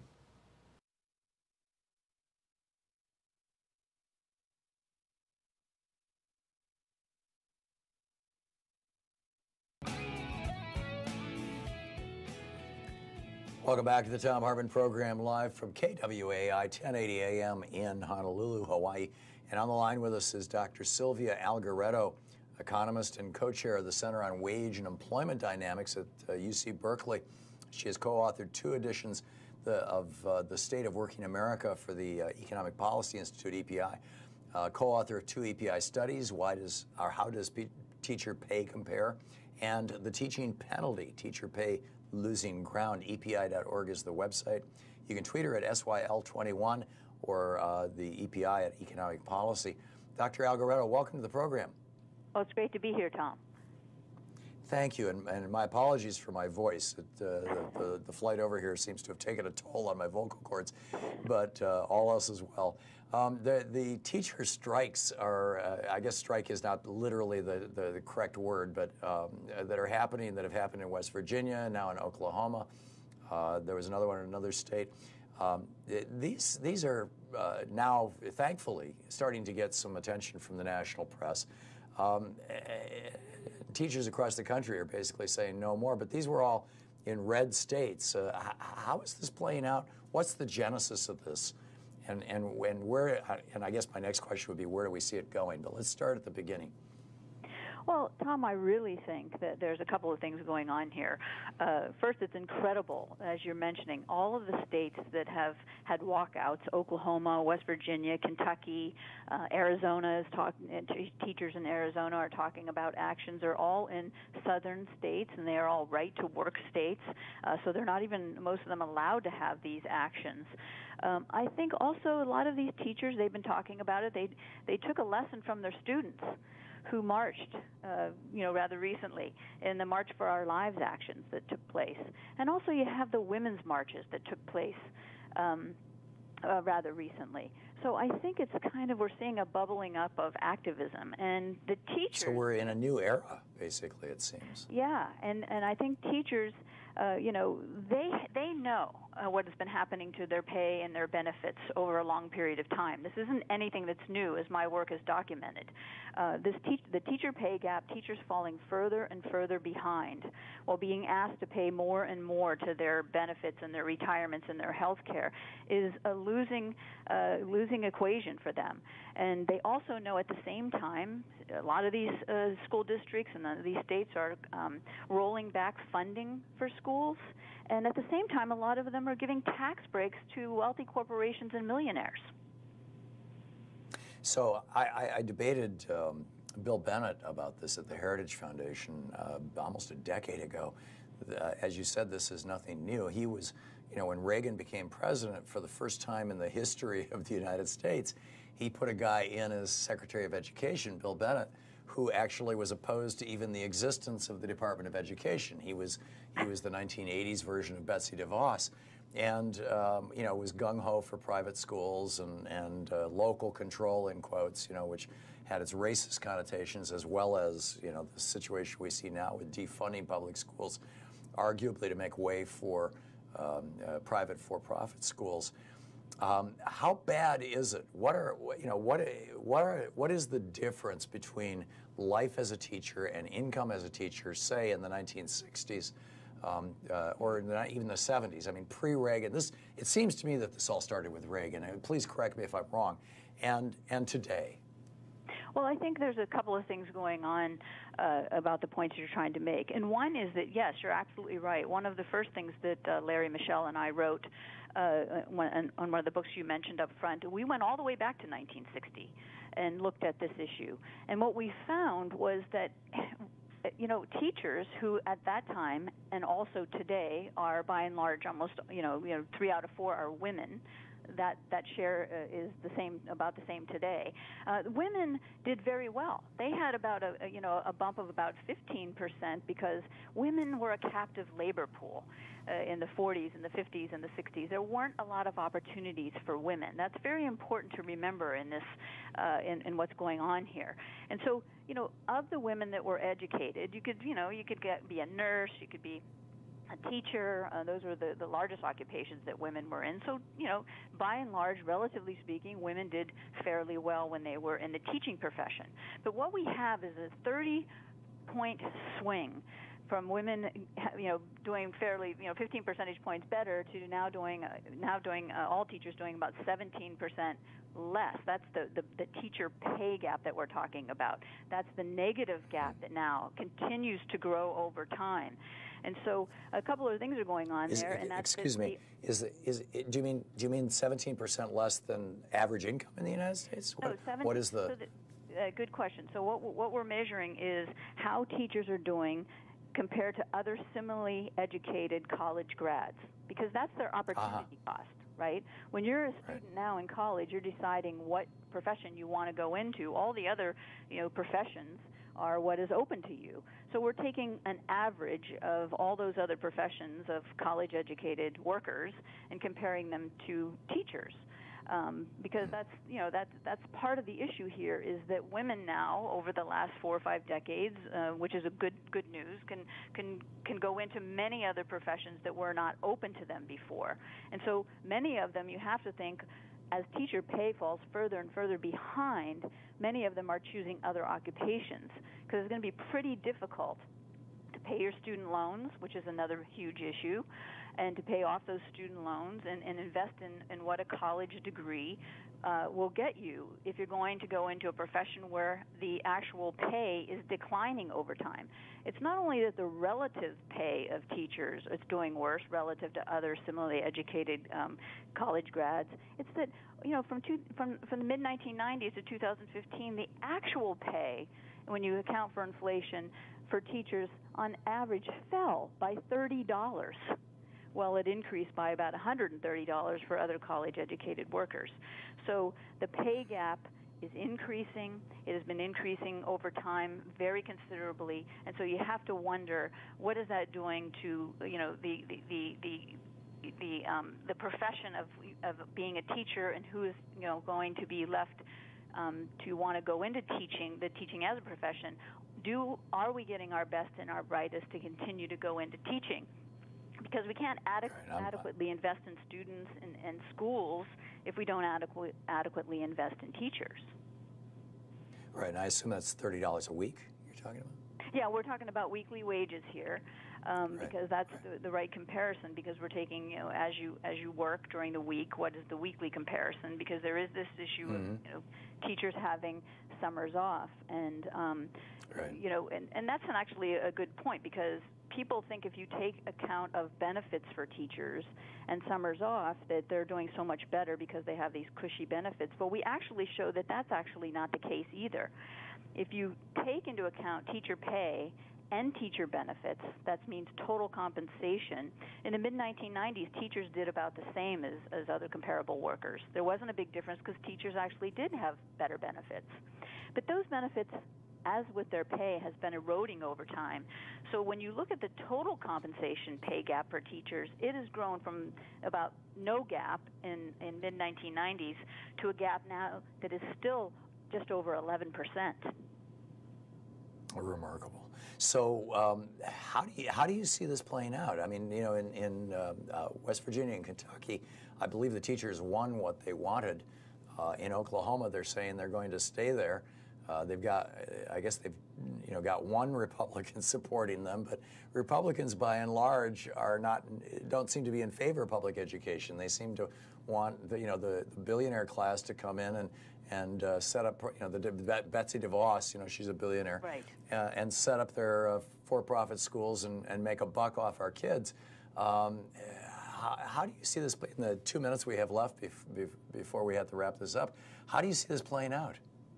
Well, first of all, I think that you're seeing the actions in these southern states because, as my work has shown, they have some of the biggest pay gaps. Their pay gaps are larger than the average pay gap in the United States. For instance, in Arizona, teachers there make about 63 cents on the dollar compared to other college grads, right? And so that's a huge pay gap over your lifetime.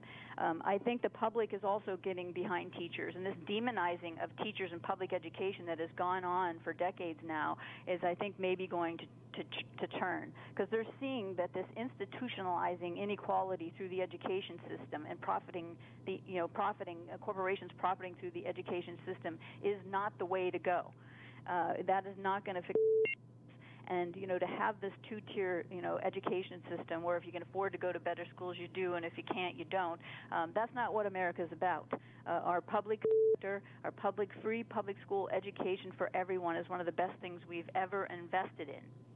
We need more investment, not less investment. This is our intellectual infrastructure, isn't it? Yeah, I mean, it's the teachers and the parents know. They know what has been happening to their schools. They see it. They see that we have an erosion of investments in books and pencils and supplies and building infrastructure, and also for the teachers. And they took it on the chin during the Great Recession because local governments pulled back, states have pulled back in spending. And they've never recovered. In many of these states, the per pupil spending has not recovered anywhere close to what it was even before 2008. And like you said, there's this push to privatize. And let me tell you, that doesn't really help teacher pay, because the private sector teachers actually do much worse than the public school teachers because they don't have unions. Amazing, even in the face of all that erosion of income and benefits and everything and wealth.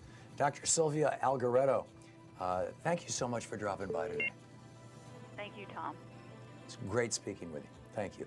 We'll be back. You can tweet her at SLY21. To Thom Hartmann. Visit ThomHartmann.com for audio and video archives. You should check that. It might be SYL21 or at Economic Policy. We'll be right back.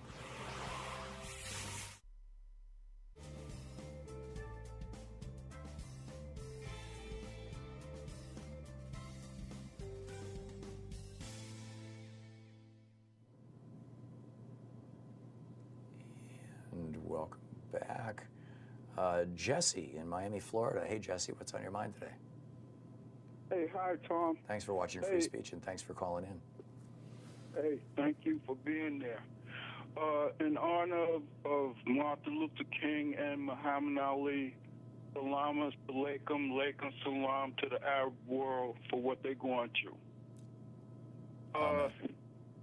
Knowing being in the bellies of the beast, I try to keep this as light as possible. I like to challenge you. We bump heads on fiat currency, but I like to challenge you on intellectual property, and I think the Chinese are right. And going back real quick to Jesus Christ having problems with money changers idolizing property. Up to now, Chinese challenging intellectual property as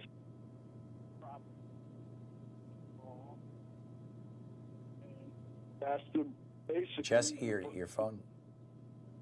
Oh, there it goes. You're back. I'm sorry. No, I'm sorry.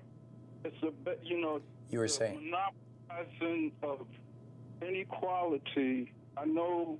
A lot of people agree with saying, okay, if I could cure cancer, hey, throw me a bone. Thank you. But if you keep throwing bones, and as we know, absolute power corrupts absolutely, that's the reason why we got the problem we have now. So I'm talking long, so I want to keep it short. So I challenge you on saying, intellectual property is a right. I say it's wrong. So that's it. Yeah, well, we're talking about copyrights and arguably trademarks, and I'm with Thomas Jefferson. I think copyrights should be relatively short. He thought they should last 3 years. When I when I was younger, it was the lifetime of the author and or the creator of the work. And when Walt Disney died, of course, Disney lobbied like hell to keep the mouse, and they got that expanded to basically those property rights, those copyrights, you know, spill over to the corporation. And as long as the corporation's around, it was 70 years, it was for a while, and other things. And you know, I don't disagree with you, Jesse, that these laws have been stretched and manipulated also by the pharmaceutical companies. They claim intellectual property rights over their patents, you know, their properties.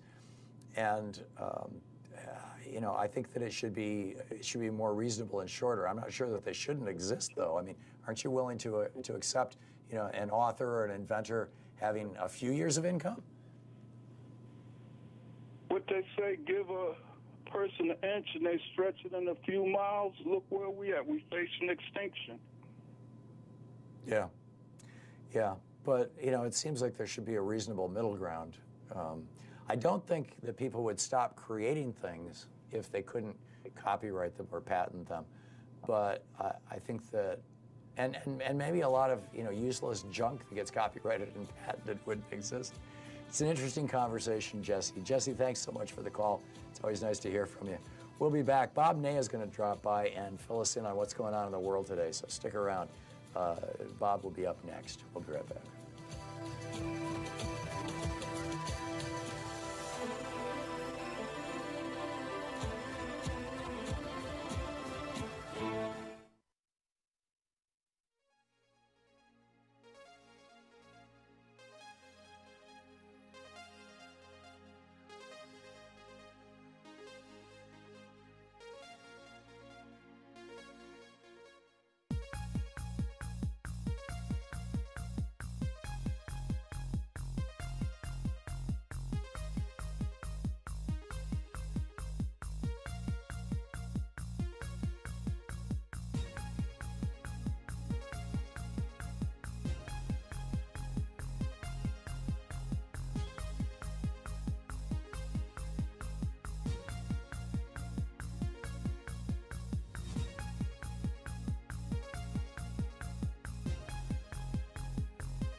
News and find out what's going on in the world today.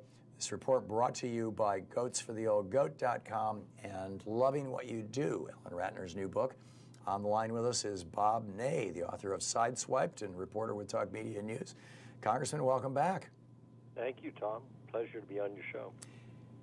It is always a pleasure and an honor, Bob, and I understand you're going back to India shortly. I hope you have a wonderful, wonderful trip there. Thank you. Going across the pond tomorrow for a few days. So. Oh, that's great. That is great. So what's going on in the world today? Well, a few things. I wanted to start with Syria if I could, and this struck me about 4:30 this morning when I reread the story. Of course, President Trump had been in Richfield, Ohio, as you know. He had made the statement that, you know, basically we're out of Syria, we're out now, we're leaving, and he has now reversed himself on that. And it's because of the military.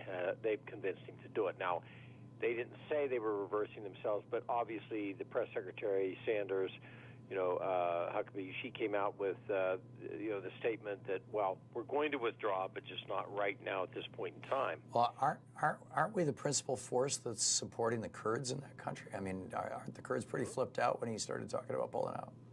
We're about the only ones that are actually supporting them. And now, of course, this will lay everything to the hands of, you know, of Russia and Iran and Turkey. In fact, Turkey's been communicating with Iran because they're and Turkey hates the Kurds. Exactly, and so they're happy about what they've been able to do. The thing that really puzzled me on this one, not that we don't see hypocrisy in politics, of course, as we know, but the thing that really puzzled me when I first saw the statement, period, when he was in Richfield, Ohio, is the fact that he's doing exactly what he blamed President Obama for, and frankly, successfully was able to blame the president on some points where, too much of our military strategy was talked about, et cetera. And, of course, President Obama did some of that to try to appease, the McCain types of the world to communicate. But Donald Trump hit him, severely on this. I won't do this. He's done it. He did it by announcing we were leaving, as he did, and then he did it by reversing, so now they know that we really are not genuine or sincere about some of the statements that we make. That just stuck out a lot to me with it, Yeah, and he was, and those are the things, arguably, he accused Obama of. I'm not sure that they were accurate accusations. Maybe it was just a massive projection. Right. Anyhow, what else is up? I wanted to go on to the EPA. I don't want to be all trite on some type of story, where, something happened and it was maybe a ethical transgression. But this one is a big deal because it was one thing for Pruitt, the head of the EPA, Scott Pruitt, to have been renting at $50 a night, and we all know the price in D.C. I think Tudor basements were $1,700 a month back in 2004. Okay, so $50 a night is a real good bargain, as you know, in Washington D.C. You've lived there, and so that was one thing, and it was off of an energy lobbyist, which was named Hart, which was another. But today we find out through Inspector General's report, and Betty McCollum, the congresswoman, brought this out, that not only was that scenario intact with Pruitt and the energy lobbyists, et cetera, the EPA, the taxpayers, paid for a broken door in the condominium, which is just really pushing the envelope for the government now to be assessed for a door in the director's condominium that he's renting from an energy lobbyist. So I would assume this would be the final. And that was because he was stoned or drunk, or I guess sleeping, actually, wasn't he? And he was unresponsive, and so the police broke down the door to make sure he was okay. Right, which has now become the taxpayers' fault. Strange. I just think so much is piled on him. I'm just not so sure he'll be able to stay that long. Yeah. And I think President Trump has found out that China is the opponent and Republican senators may be the enemy when it comes to tariffs. I think a lot of people feel from both parties that the tariff idea is a good thing, in itself. But the president's getting extreme resistance, and it's from some Republican senators. And the reason this story I think is significant is because the president's going to have to make a decision, Tom.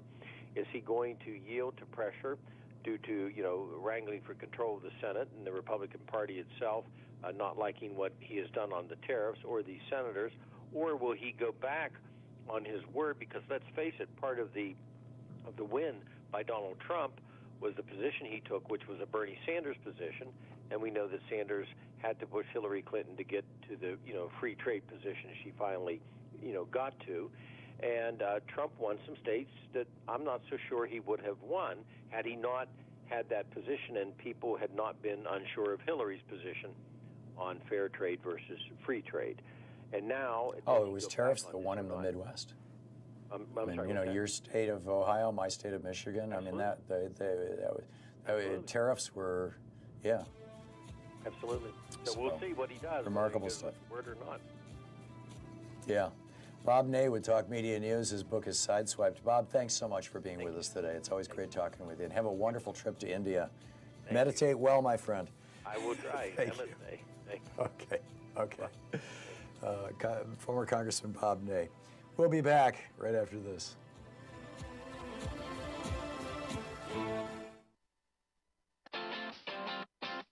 You're listening to Thom Hartmann.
The Thom Hartmann Program is brought to you in part by the Aiden Forecast, an investment newsletter with weekly updates of leading market indicators and a monthly deep dive into what the details of the economy and the markets mean for investors and retirees.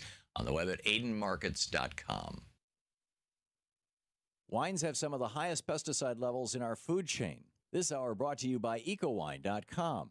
Pesticide-free wines, organic wines, imported from France by the Organic Wine Company, ecowine.com.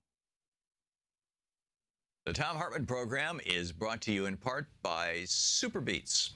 Super Beets are sourced from non-GMO beets, and they're packed with dietary nitrates, helping to produce nitric oxide for more energy, stamina, and support for healthy blood pressure levels naturally. Call 800-568-9889 or go to tomsbeets.com. That's 800-568-9889, Tom's Beets, THOMSBEETS.com.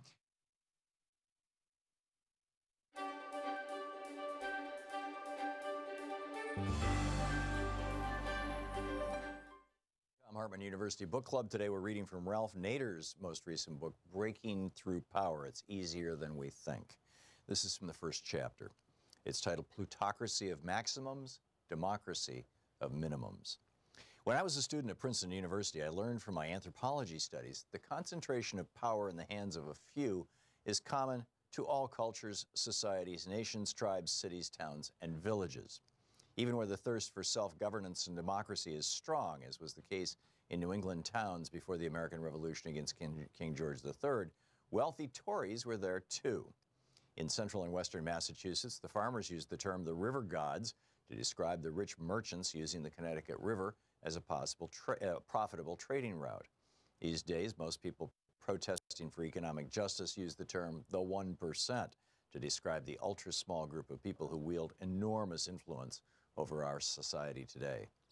There is something about the differences in skill, determination, lineage, avarice, and pure luck that stratifies most people from the rulers who dominate them.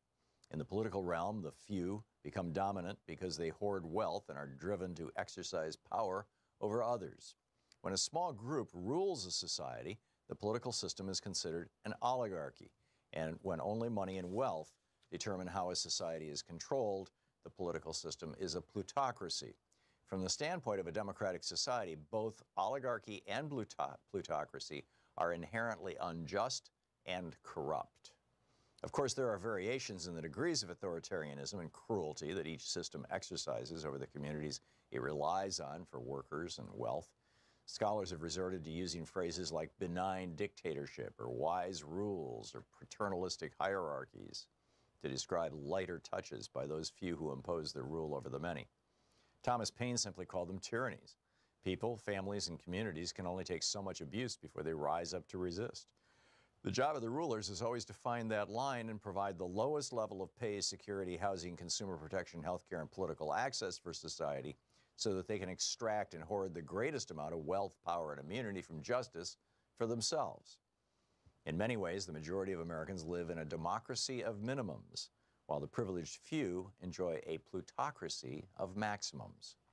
This small volume is not just about the ravages of power or the assaults against disadvantaged and downtrodden communities. The subject here is the dominating influence of the 1% in business, politics, health, education, and society as a whole. Over the past 50 years, Americans have suffered the relentless commercialization of everyday life, their privacy and their childhoods, their parks and prisons, their public budgets and foreign policy, their schools and religious institutions, their elections and governments, and the most basic societal institutions of them all, the family. Consider all the family functions that have been outsourced to business: eating, cleaning, childcare, counseling, therapy, entertainment, sports, lawn work, simple repairs have been increasingly commercialized, commodified, packaged, and marketed back to us as products of luxury and convenience. Even mother's breast milk has been displaced by infant formula. In a plutocracy, commercialism dominates far beyond the realm of economics and business. Everything is for sale, and money is power. But in an authentic democracy, there must be commercial-free zones where the power of human rights, citizenship, community, equality, and justice are free from the corrupting influence of money. Our elections and our governments should be such commercial-free zones. Our environment, air, and water should never fall under the control of corporations or private owners. Children should not be programmed by a huckstering economy where their vulnerable consciousness becomes the target of relentless corporate marketing and advertising. American history demonstrates that whenever commerce dominates all aspects of national life, a host of ills and atrocities have not just festered and spread, but become normal. Enslavement, land grabs, war, ethnic cleansing, serfdom, child labor, abusive working conditions, corrupt political systems, environmental contamination, and immunity from the law for the privileged few. History also shows that whenever there have been periods when enough of the country organizes and resists, we see movements of people and communities breaking through power. Progress is made, rights are won, education and literacy increase, oppression is diminished. It was in this manner that people of conscience abolished the living nightmare imposed by the laws and whips of white enslavers. The nation moved closer to promises of life, liberty, and the pursuit of happiness expressed in the Declaration of Independence. We won more control over our work, our food, our land, our air, and our water. Women secured the right to vote. Civil rights were elevated and enforced. Public schools improved environments. Workplace collective bargaining and consumer protections did not spontaneously evolve. They were won by people demanding them and breaking through power. These moments of great progress are expressed in terms of new legislation, regulations, and judicial decisions that directly benefit life, liberty, and the pursuit of happiness. The book, Breaking Through Power, by Ralph Nader. Breaking Through Power, it's easier than we think.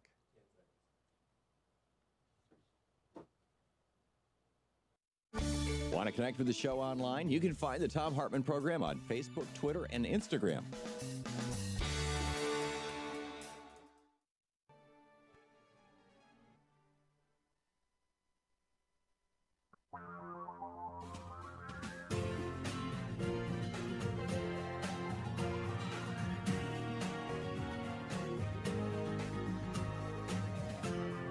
This is the Thom Hartmann Program. Welcome back. Let's see. Oh, here we go. Forgive me. Lila Abdelaziz is on the line with us. The lead, thanks you, Abdelaziz, excuse me. Lila is the lead campaigner for the Security Pledge Project and the digital organizer for Fight for the Future, fighting for net neutrality, among other things. Lila, welcome to the program. Hey there, thanks so much for having me. Thanks for joining us. My apologies for my voice and for mangling your name. Fightforthefuture.org, of course, is the website, and the Twitter handle is FightForTheFTR. Lila, where are we at right now? First of all, with the challenges that this privacy, civil liberties, and human rights group, you're launching this security pledge campaign in the wake of the Facebook data scandal? Yeah, absolutely. We just launched this campaign this past week, and it's something that we're really excited about. We're calling it the Security Pledge, and it's a campaign calling on tech companies to take concrete steps to protect their users in the wake of what's now become the widely reported abuses, like the harvesting and manipulation of Facebook data that we're learning that happened through the Cambridge Analytica firm. But really, I mean, this is something that we as an organization and as people that are very in touch with civil society actors and with individuals living in the margins of society, this is something that we've been thinking about for a very long time. And we convened human rights experts, we convened tech security experts, we've been talking to businesses and partner organizations and trying to, basically right now there is no standard, especially amongst US-based tech companies, for how these companies have to protect our data. And what that has turned into is a wild, wild West-like environment where tech companies can prioritize their business model, they can prioritize their bottom line, and they've created this billions of dollar industry now that has our data, that we more often than not don't even understand where our data is moving, to what channels, to what third parties, for what reasons. And so we wanted to create a very easy 5-step standard that told tech companies and also told tech users that we can have technology that is convenient and safe. This is not something that tech cannot do. This is not something that is unachievable. It's ambitious because for so long we've let these companies skyrocket into the power that they've had by building these business models. But especially now, there's a moment to capture the public's attention and to put pressure on tech companies to protect our data that they're relying on for their business models. Right. And you're talking about limiting the amount of data, giving users control over it, encryption for secure communication, full transparency, and legislation for reforms about this. One of the things that occurred to me, and I'm not sure that there's a solution for this, but I'd love to get your thoughts on it. The Republicans now, through Cambridge Analytica, have the Facebook data on 87 million Americans. Facebook says that they've closed that door. That ain't happening anymore. Now, typically, when something is no longer available, if somebody has some of it, it becomes more expensive. It becomes more valuable. You know, I mean, we see this from the prohibition of alcohol to the prohibition of pot. And I'm not, you know, saying we shouldn't prohibit these companies from doing this, but if we're left with a situation where where Cambridge Analytica can continue to use that data, and they're the only source of it, they can double and triple their prices and make a fortune on this data that they harvested that nobody else can do now.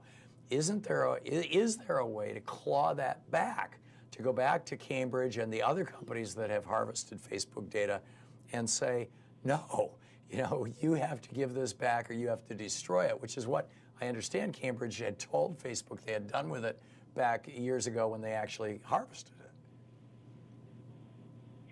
Yeah, and you know, the reality of data and the way that it exists online in the many places that it does exist online is that once it's collected and stored, it is very difficult to ensure with certainty that it's been deleted. I mean, just the places that it can end up, that people's hands that it can end up in, and the formats that it can live on, even beyond audits that we can ask for or files that we can check. There's really no way to certainly know that data is deleted, and that's one of the reasons why the security pledge is asking for companies to limit their data collection strictly to what their service needs to know. And this is, you know, it's related to American culture and American society, where American culture is very much more willing to prioritize convenience and business than it is to prioritize privacy. And so we need to, I think right now, there's a level of stress that an everyday internet user may feel when they have to think about or confront the idea of their data in the hands of tech companies. And the security pledge seeks to engage people in this conversation and show people that they're, you know, at the end of the campaign, ideally we'll have a lot of businesses step up and say that we're going to do right by our users and we are going to secure your data and we're going to protect you in our environment. But part of the campaign is to also expose to people which companies refuse to take those steps, and then empowering people to then make the decisions about how they continue to use these services based on that transparency and accountability. Lila, one of the revelations we just heard in the final minute we have left here was that Saks Fifth Avenue and a bunch of other stores were actually saving the credit card numbers of people who just walked in off the street and bought something at their store. Isn't that something that, I'm assuming that would fall under your umbrella of data security? If they never should have stored that data in the first place? Absolutely.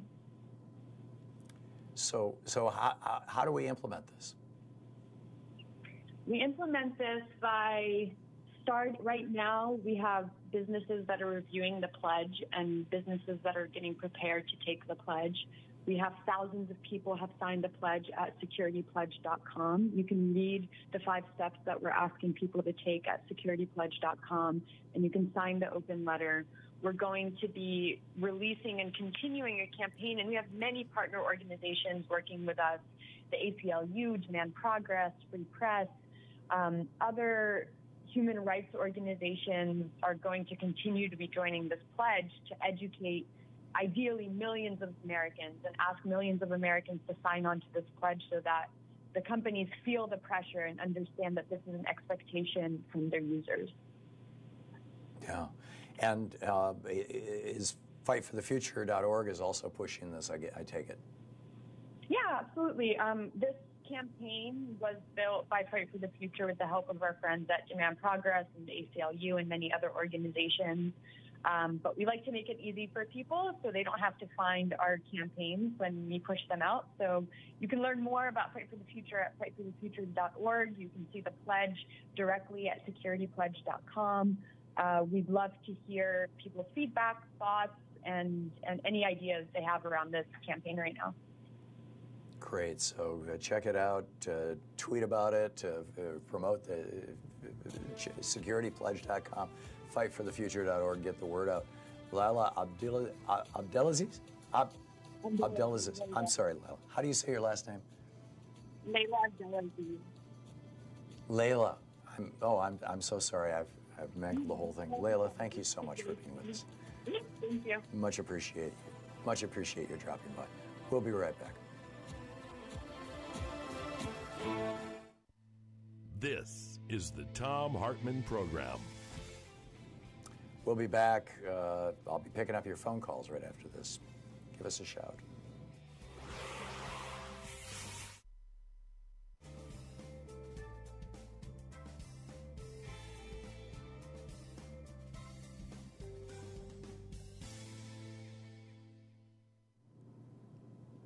And welcome back. We haven't taken any calls yet today, so there's no callers on the board right now. But we've got this really cool video. I don't know if Nate has this queued up of this woman asking Ted Cruz to take a DNA test. Do we have that?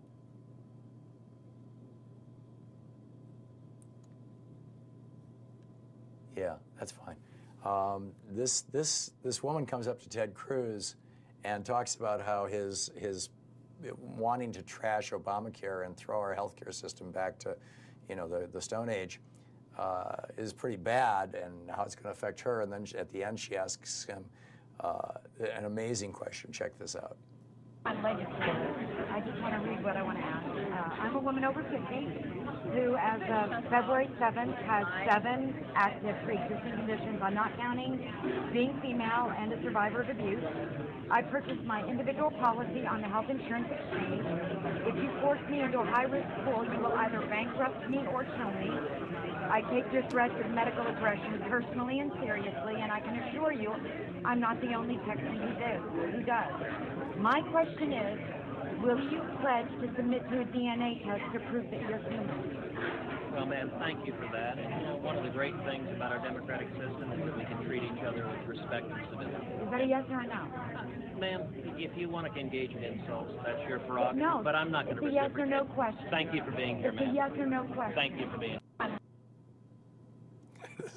This is great. So, Ted Cruz, will you take a DNA test to prove that you're human? He refuses to say yes or no. There's some speculation out there that, which I think is mostly tongue-in-cheek, but who knows, that Ted Cruz is actually a lizard person. I think this is great. Marcia in Englewood, Florida, watching us on Free Speech TV. Thanks for calling, Marcia. Marcia, what's on your mind? Hi, Tom. I got a really long email from Tim Canova. Do you remember him? He ran against Debbie Wasserman Schultz. I remember him well. Okay. He was on our show a number of times. Yeah. Well, his letter states he's converting to an independent. He's dropping his Democratic association because of how badly he's being treated by the Democratic Party. They're still pulling games on him.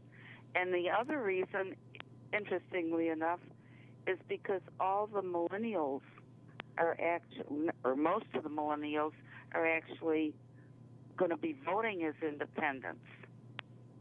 You know, the ones that came out of the gun shooting thing. Sure. Yeah, the kids from Parkland and whatnot. But there's a problem with that. We have a what do they call that? Post-primary. So unless you're registered as an independent, you can't vote for him. He's assuming everybody's going to register as an independent. There's another problem with the independents. Not all independents are progressive. Some of them are very left-wing. Yeah, a lot of them are libertarians and things like that. Exactly. That is fascinating, Marcia. I'm guessing that Debbie Wasserman Schultz controls that congressional district where he lives, and anybody who challenged her is probably being punished, which is probably what's going on. I don't know the details, though. It's fascinating. Marcia, thank you. We'll be back.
And Ted, we've got this incredible video. I want to play this one more time, Nate, if we can, of a woman walks up to Ted Cruz and basically tells him her health situation, which causes him to actually listen and pay attention, and then asks him if he'll take a DNA test to prove that he's a human being, or is he a lizard person? I don't know.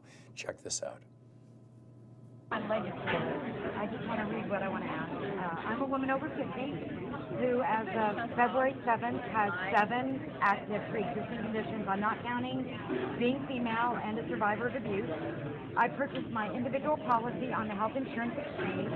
If you force me into a high-risk pool, you will either bankrupt me or kill me.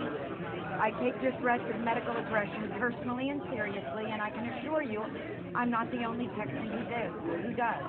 My question is, will you pledge to submit to a DNA test to prove that you're human? Well, ma'am, thank you for that. And one of the great things about our democratic system is that we can treat each other with respect and civility. Is that a yes or a no? Ma'am, if you want to engage in insults, that's your prerogative. No, but I'm not going to it's a yes or no question. Thank you for being here, ma'am. It's a yes or no question. Thank you for being here. I'm legislator. So, as a serious aside to this, I think you have to ask the question, who would deprive a woman of health care? Would a human being do that? Or does it take a lizard person? I mean, lizard person, of course, a metaphor for somebody who is cold-blooded, who doesn't have a limbic brain and therefore can't experience human emotions, who's, doesn't feel a part of the human community. Is that Ted Cruz? I don't mean literally a lizard person, but, is Ted Cruz and the rest of his Republican buddies and the billionaires who support them — Ted Cruz wouldn't be in office if it wasn't for billionaire support, and that is true of most Republicans now — are they lizard people? It's a good question. Steve in Blacksburg, Virginia. Hey, Steve, your thoughts? Oh, yes. Tom, I just have to congratulate you for giving me the best laugh of the day. I mean, that Ted Cruz bit, oh, my God. Well, we need to thank the woman who did it. I'm sorry I don't have her name to share with you, but she certainly deserves the credit for it. Yeah, that was just, yeah. But I don't know if we you saw the remember, video, by the way, over at rawstory.com. Forgive my interruption, Steve. You were saying. But I called you a couple months ago when Mike Pence was standing behind our so-called president, and I mentioned that I never even saw his mouth move, but I actually referred to him as a lizard person. Right. Maybe we should start calling Trump the P-resident. Boy, that's got a double entendre, doesn't it? I hadn't even thought of the PP tapes when I was saying that. I just noticed a lot of sites are starting to do P-resident, you know, as like he's living in the White House, but we're not going to actually call him the president. Well, I really appreciate you for pushing through with your voice problems the last couple of days. I mean, you are a true professional. Well, thank you, Steve. You could have been my older brother. We think exactly the same. Okay. So do you think Ted Cruz is a lizard person, yes or no? Yeah, pretty much. I think maybe Snake might be closer. Yeah, I think he is metaphorically. I don't think he is literally. Steve, thanks for the call, and thanks for your kind words. Thanks, It's Tom. nice to hear from you. All right. Good talking with you. Thank you. Dee in Bellevue, Washington. Hey, Dee, what's on your mind? A few things. But first, Trump had filed bankruptcy, I think, 5 or 6 times. What would happen if he bankrupt America? I understand he has a lot of us focusing on fear, voting out of fear, but will his privilege allow him to just get away with it, and we're willing to withstand the suffering that will come? What would happen? Because have you ever been to I'm sure you've been to countries where they're bankrupt. There's no street lights, poor water, air, no health care. People just in the street. I saw, or a friend of mine saw a beggar on the street. His wounds had maggots in it. I mean, it was something where, is that what we want? Well, that's the direction the Republicans want to take us, and I've spent a good chunk of my life working in countries like that. And it's not the direction that we want to go as the United States. And this is the fundamental choice that's between us, or before us, rather. And Dee, thanks for setting that up perfectly. Are we going to, bond with and bind ourselves to essentially the lizard people, the people who are cold-blooded and don't have a sense of humanity like the Republican Party? Or are we going to say we are not a me society? Reagan was wrong. Greed is not good. We are a we society, and we look out. We are our brother's keepers, and we look out for each other, and we're going to build a society and a culture that works for everybody. And that's the big contrast between between liberals and conservatives, and to a large extent between Democrats and Republicans. Although there are some conservative Democrats, there are no progressive Republicans, no liberal Republicans. So I think that's a really important question. Dee, thanks for the call, and thanks for asking it. And will Trump bankrupt the United States? I think it's entirely possible.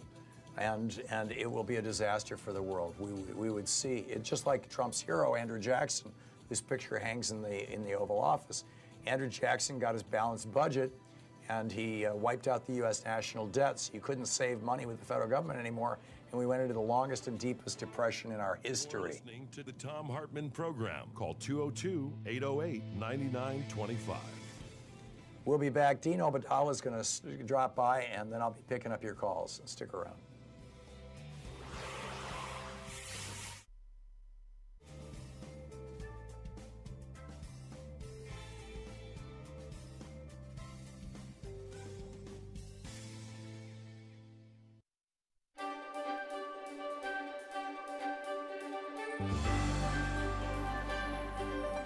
It's the Thom Hartmann University Book Club. Today we're reading from Unequal Protection, How Corporations Became People and How You Can Fight Back by Thom Hartmann.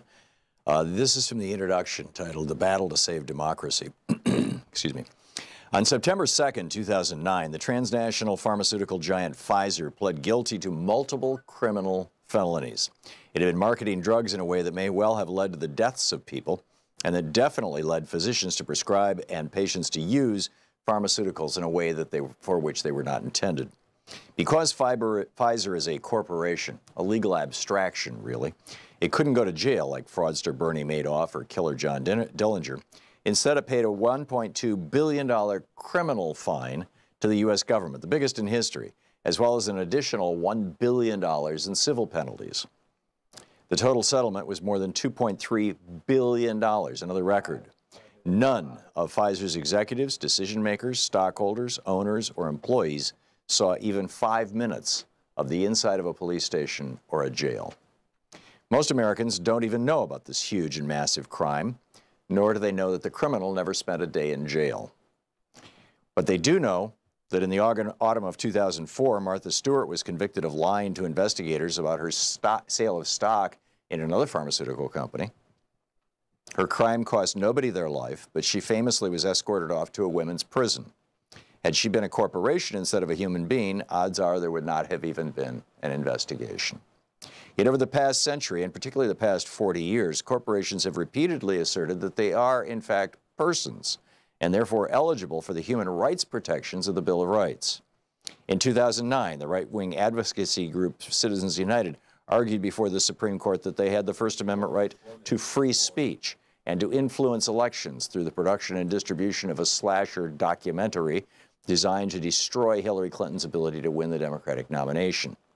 Some political observers assert that they did this in part because they believed that a black man whose first name sounded like Osama and whose middle name was Hussein could never, ever possibly win against a Republican, no matter how poor a candidate they put up. In that, they were following on a 2003 case before the Supreme Court in which Nike claimed it had the First Amendment right to lie in its corporate marketing, a variation of the First Amendment right of free speech. Corporations haven't limited their grasp to the First Amendment. Pretty much any and virtually every amendment that could be used to further corporate interests has been fair game. As you'll learn in this book, in previous decades, a chemical company took to the Supreme Court a case asserting its Fourth Amendment right to privacy from the EPA, snooping into its illegal chemical discharges. Other corporations have asserted Fifth Amendment rights against self-incrimination, as well as asserting the 14th Amendment, passed after the Civil War to strip slavery from the Constitution, asserting that it protects their right against discrimination by a local community that doesn't want them building a toxic waste incinerator, commercial hog operations, or superstores. If this trend continues, it's probably just a matter of time before a corporation claims the Second Amendment right to bear arms anywhere, anytime, and your credit card company's bill collector shows up at your home with a sidearm. This legal situation is not only bizarre, but also quite the opposite of the visions for this country held by the founders of the nation and the framers of the Constitution.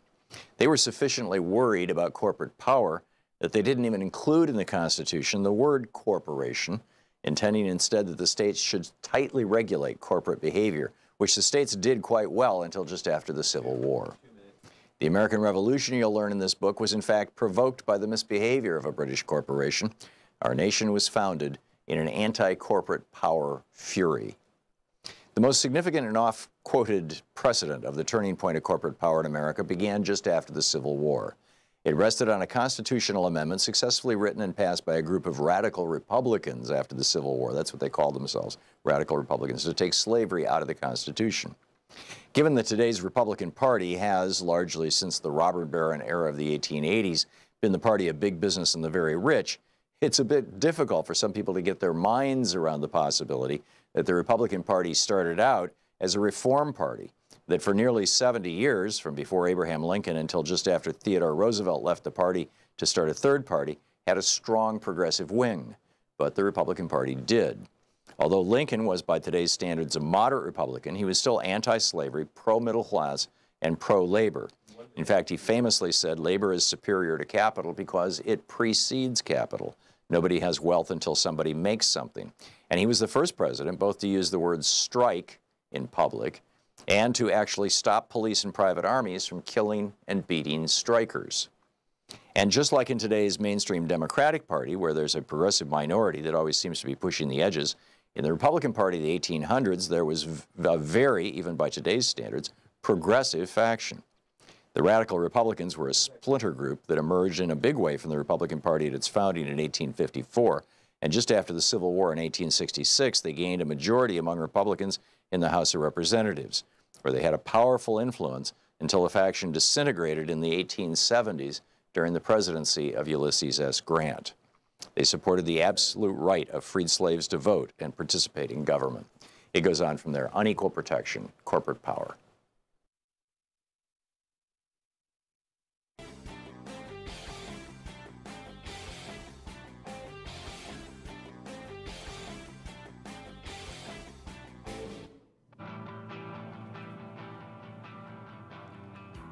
Welcome back. Thom Hartmann here with you, and on the line with us is Dean Obeidallah. He is whoop, hang on just a second. For some reason, this thing isn't clicking.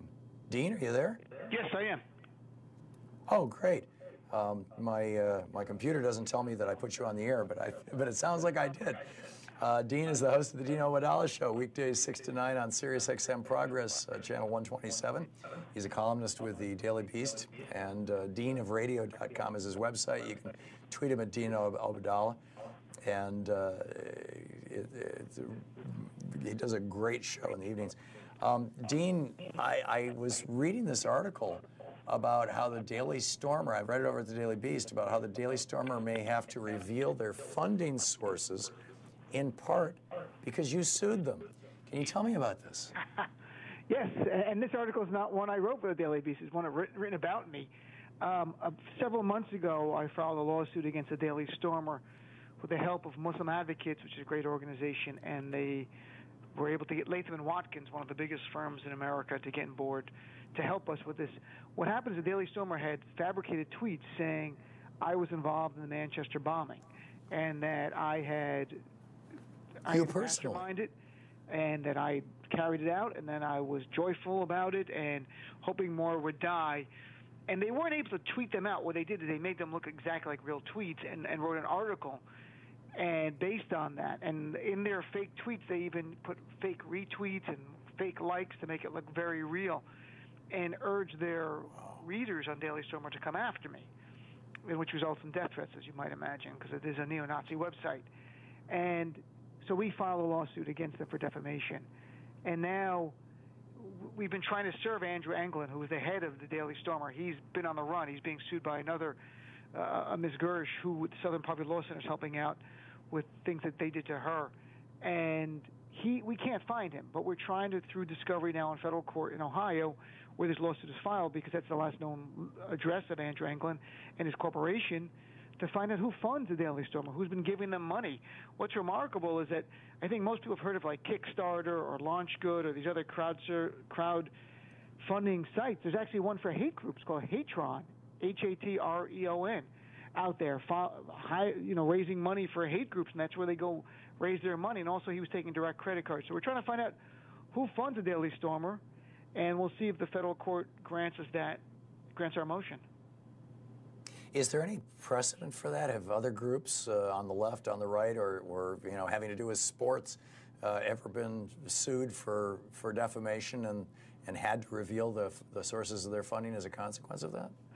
I'm not aware of it. I'm a lawyer by training, but I didn't do this kind of work as a lawyer. My litigation didn't involve big defamation lawsuits, and I'm not sure if the lawyers in this case, if it's a unique motion, an application to the court or not.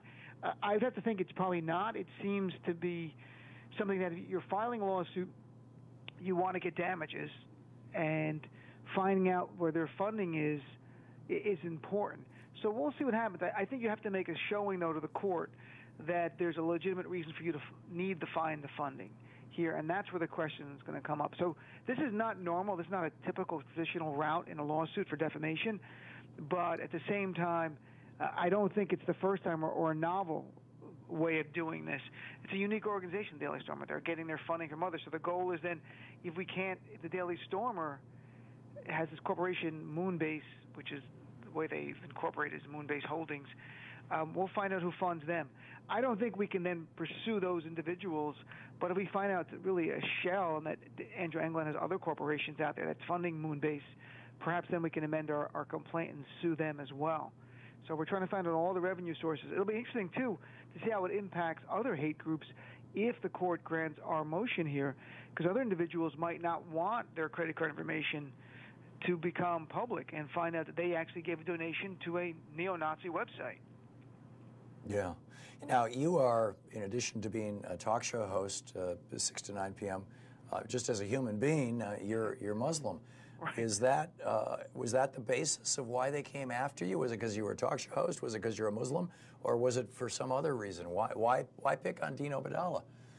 Well, I mean, neo-Nazis is no surprise, hate Muslims, they hate Jews, they hate blacks, they hate minorities. So this is part and parcel of their whole approach to things, is the idea of going after someone who's visible as in the media. What really launched it was that I had written an article about a week before that terrorist attack in the UK saying, why won't Donald Trump use the term white supremacist terrorism? And this was about 2 months before Charlottesville. There were other white supremacist terrorist attacks that had happened in America, in New York, in Portland, and there was one other at the time, and that Donald Trump was ignoring them. While at the same time, if somebody is Muslim or an undocumented immigrant would commit any crime, he would, of course, tweet about it, talk about it, and try to use it for political gain. So my point is, why is he not calling out white supremacist terrorism? Well, that outraged Andrew Anglin and the neo-Nazis, who are big supporters of Trump. In fact, in the article I just tweeted out at Dino Badala, if they want to see, it's a picture of Andrew Anglin, the head of the Daily Stormer, wearing a Make America Great hat again. And they were openly cheerleading for Donald Trump. I mean, they are his white supremacist savior. So they came after me because I'm visible in the media. I had attacked them in an article, and their goal is to silence minorities. I mean, my lawsuit is not about getting damages for me. If we get any money, I'm not going to keep it. We're going to give it to charity.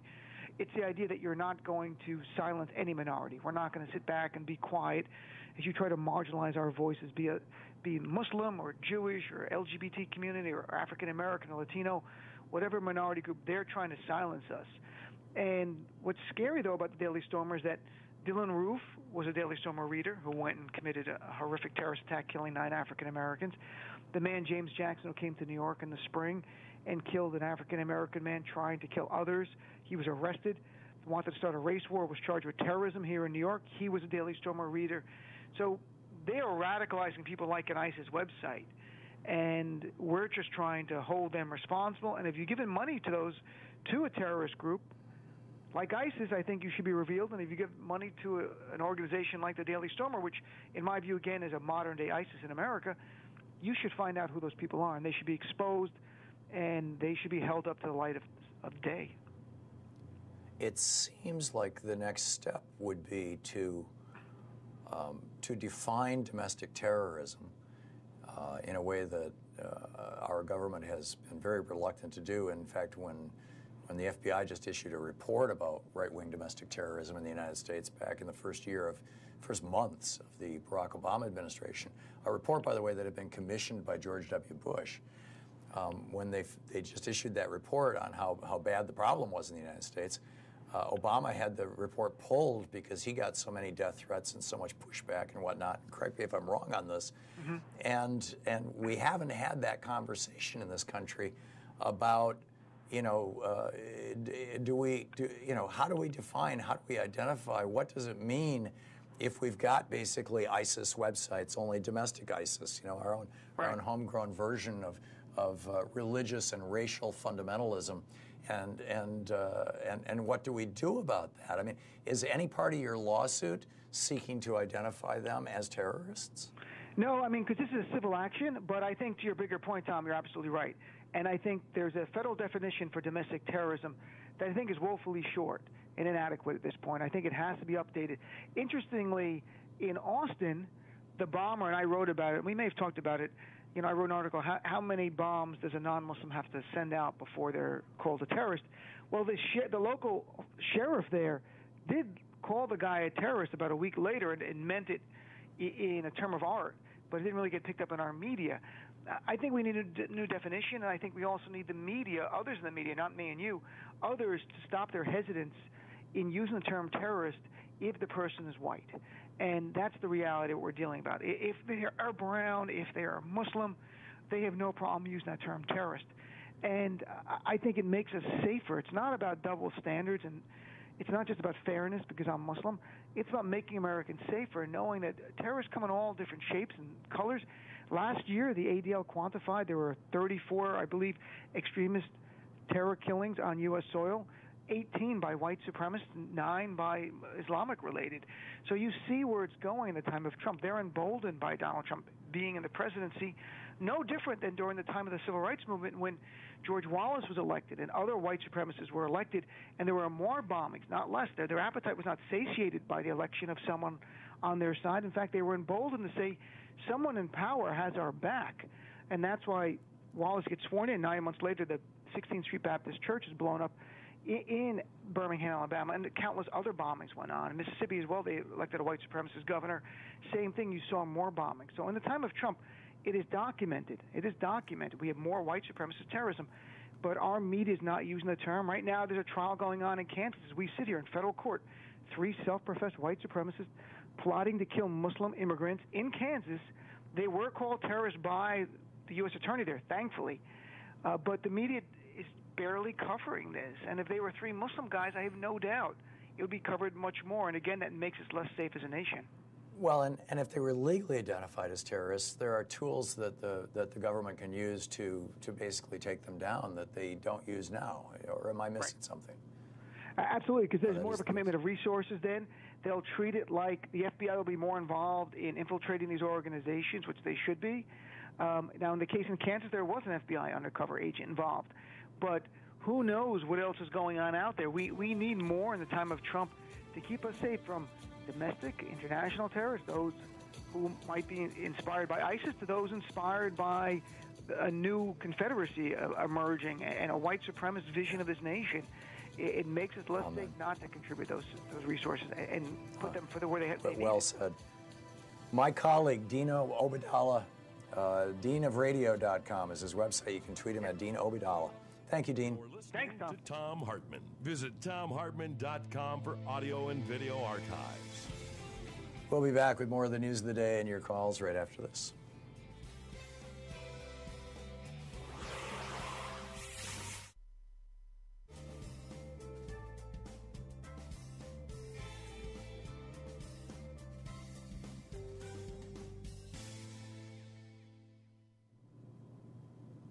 So our YouTube poll yesterday was China has threatened $50 billion tariffs on U.S. goods, and the U.S. sets tariffs on China.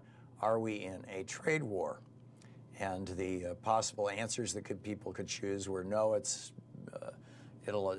just a blip and it'll all blow over, or no, that would be too dangerous for both countries, or yes, expect to pay more for imported goods now, or yes, but it won't make any difference. And 74% of you said yes, expect to pay more for imported goods now. Yes, we are in a trade war. 10% said yes, but it won't make a difference. 11% said no, that would be too dangerous for both countries. And 5% said no, it's just a blip, it'll all blow over. I would like to weigh in on this issue. And the point that I would make is that we are not in a trade war at the moment. A trade war is a really big and really consequential thing. What you're seeing right now is stupid versus clever. And, let me explain this. Trump and his administration put tariffs on a number of Chinese goods. And in doing this, what they did was they said, okay, what American industries do we want to protect where the protection of those industries will get us the greatest political benefit? Because what they're doing is just a tiny fraction, right? Probably less than 1% of U.S. imports from China. Well, let's see, we import about $600 or $700 billion worth of stuff from China every year. And, Trump's tariffs might impact $50 billion of that. I guess it's not 1%, it's 4 or 5%, but it's still, or 6%, it's still a very, very small piece. And it wasn't done in a way, in my opinion, that was very highly strategic. So how did the Chinese react? They said, okay, how do we most effectively hurt Donald Trump? I find this absolutely fascinating. How do we most effectively hurt Donald Trump? Donald Trump, and Republicans. Republicans, the first primary is in Iowa. You got New Hampshire, but New Hampshire doesn't export anything. So, you know, the first exporting state is Iowa. What does Iowa export? Soybeans and pork. So the Chinese put a tariff on soybeans and pork. And then they said, you know, how do we hurt Mitch McConnell? Well, you know, he comes from Kentucky, Tennessee, Kentucky, I guess it is. They've got, they make whiskey there, right? Jack Daniels. So we're going to put a tariff on the whiskey. How do we basically, you know, they just, you know, how do we hurt, Paul Ryan? Well, let's put a tariff on motorcycles. I'm not sure if motorcycles specifically are included in the Chinese tariffs. I don't have the list in front of me. But going through the list yesterday, it's so clear that this was actually strategic. They're hitting tariffs on far less than Trump's $50 billion, but it's going to have 100 times more impact politically in the United States, which raises two really important questions. One, how long will Trump be able to sustain this?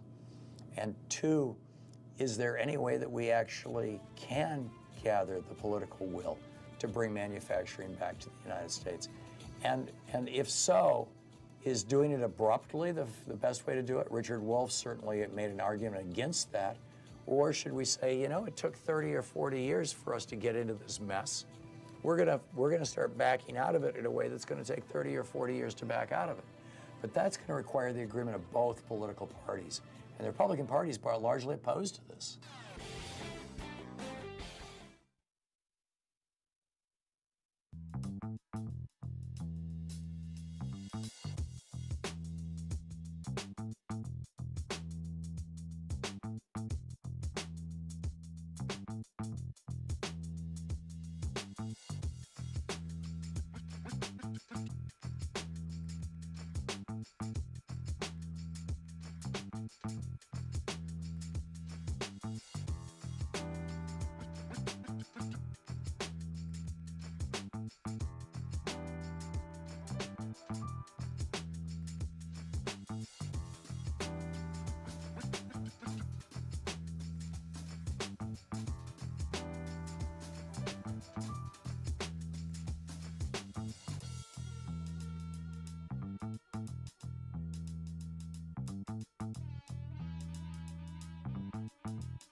I think that putting a wife to work is a very dangerous thing.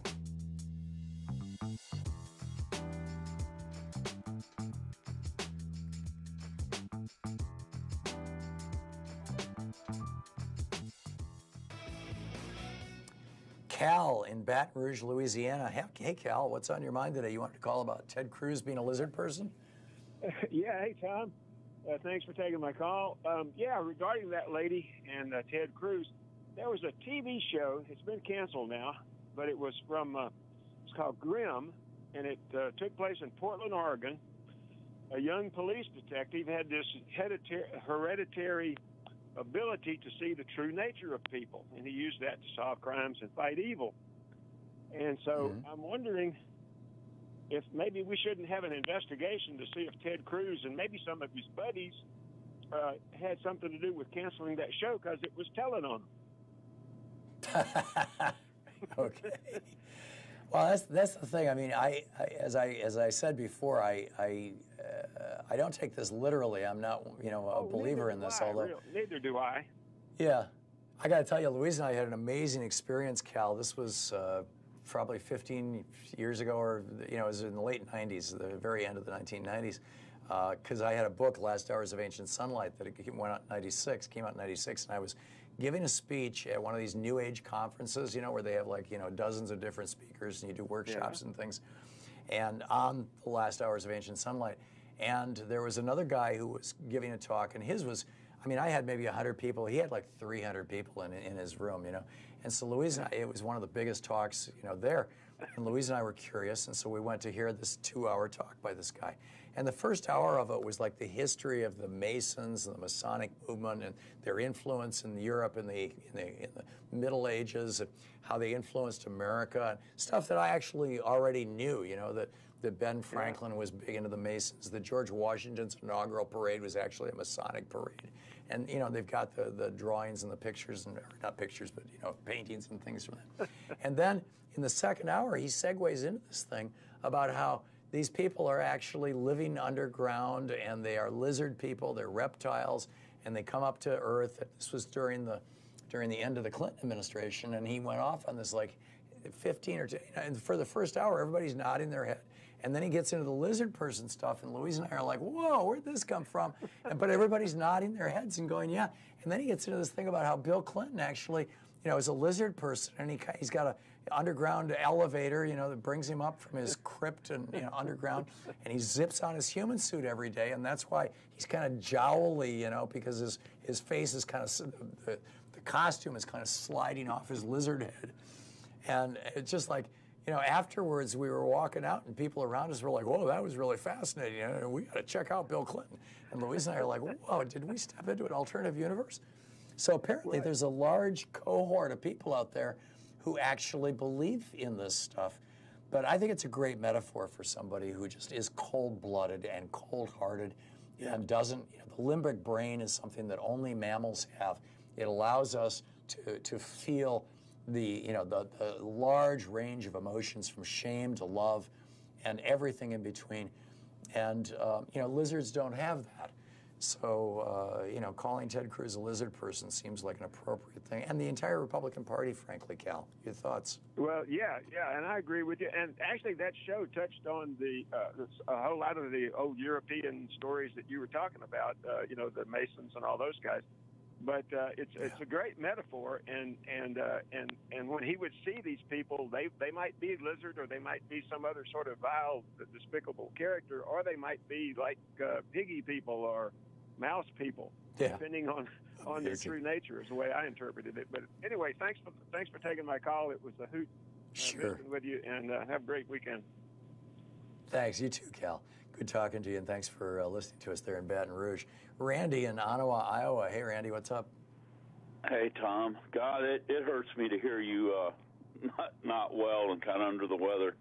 Oh, I'm not under pain. I'm not in pain, Randy. I'm just sounding terrible. So. Okay. The wonders of antibiotics. I'm worried for you. I worry. We got a minute to the end here, so what's up?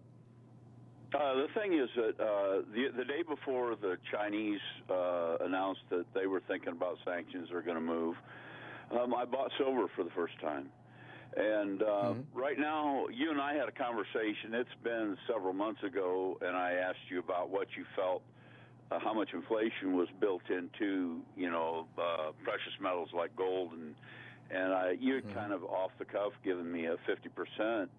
So I'm using that as a guideline that right now at, I think 1620 is what it was for silver today, that if you take 50% off that, then you're still going to only lose that. I'll only lose $8 an ounce, and I will have something liquid, you know, that can be bartered or traded for in case we have a banking crash. So you're buying what's called junk silver? You're buying coins? No, I'm not buying coins. I'm buying bullion, 10-ounce bullion stackers. Okay. Yeah, I'm more partial to coins just because they are negotiable currency. But I get what you're doing, Randy, and I think it's probably a reasonable part, and the Aiden forecast would certainly agree with this. A reasonable part of a good portfolio, and gold as well. Randy, thanks a lot for the call. Randy, I got a boogie. Thanks a lot for the call. It's good talking with you. Thanks so much for being with us today. We'll be back tomorrow live from Honolulu, Hawaii at KWAI 1080 AM. And don't forget, democracy is not a spectator sport. It requires you. So get out there, get active, tag, you're it. We'll be back tomorrow. Have a great day. You've been listening to Thom Hartmann. For audio and video archives, visit thomhartmann.com.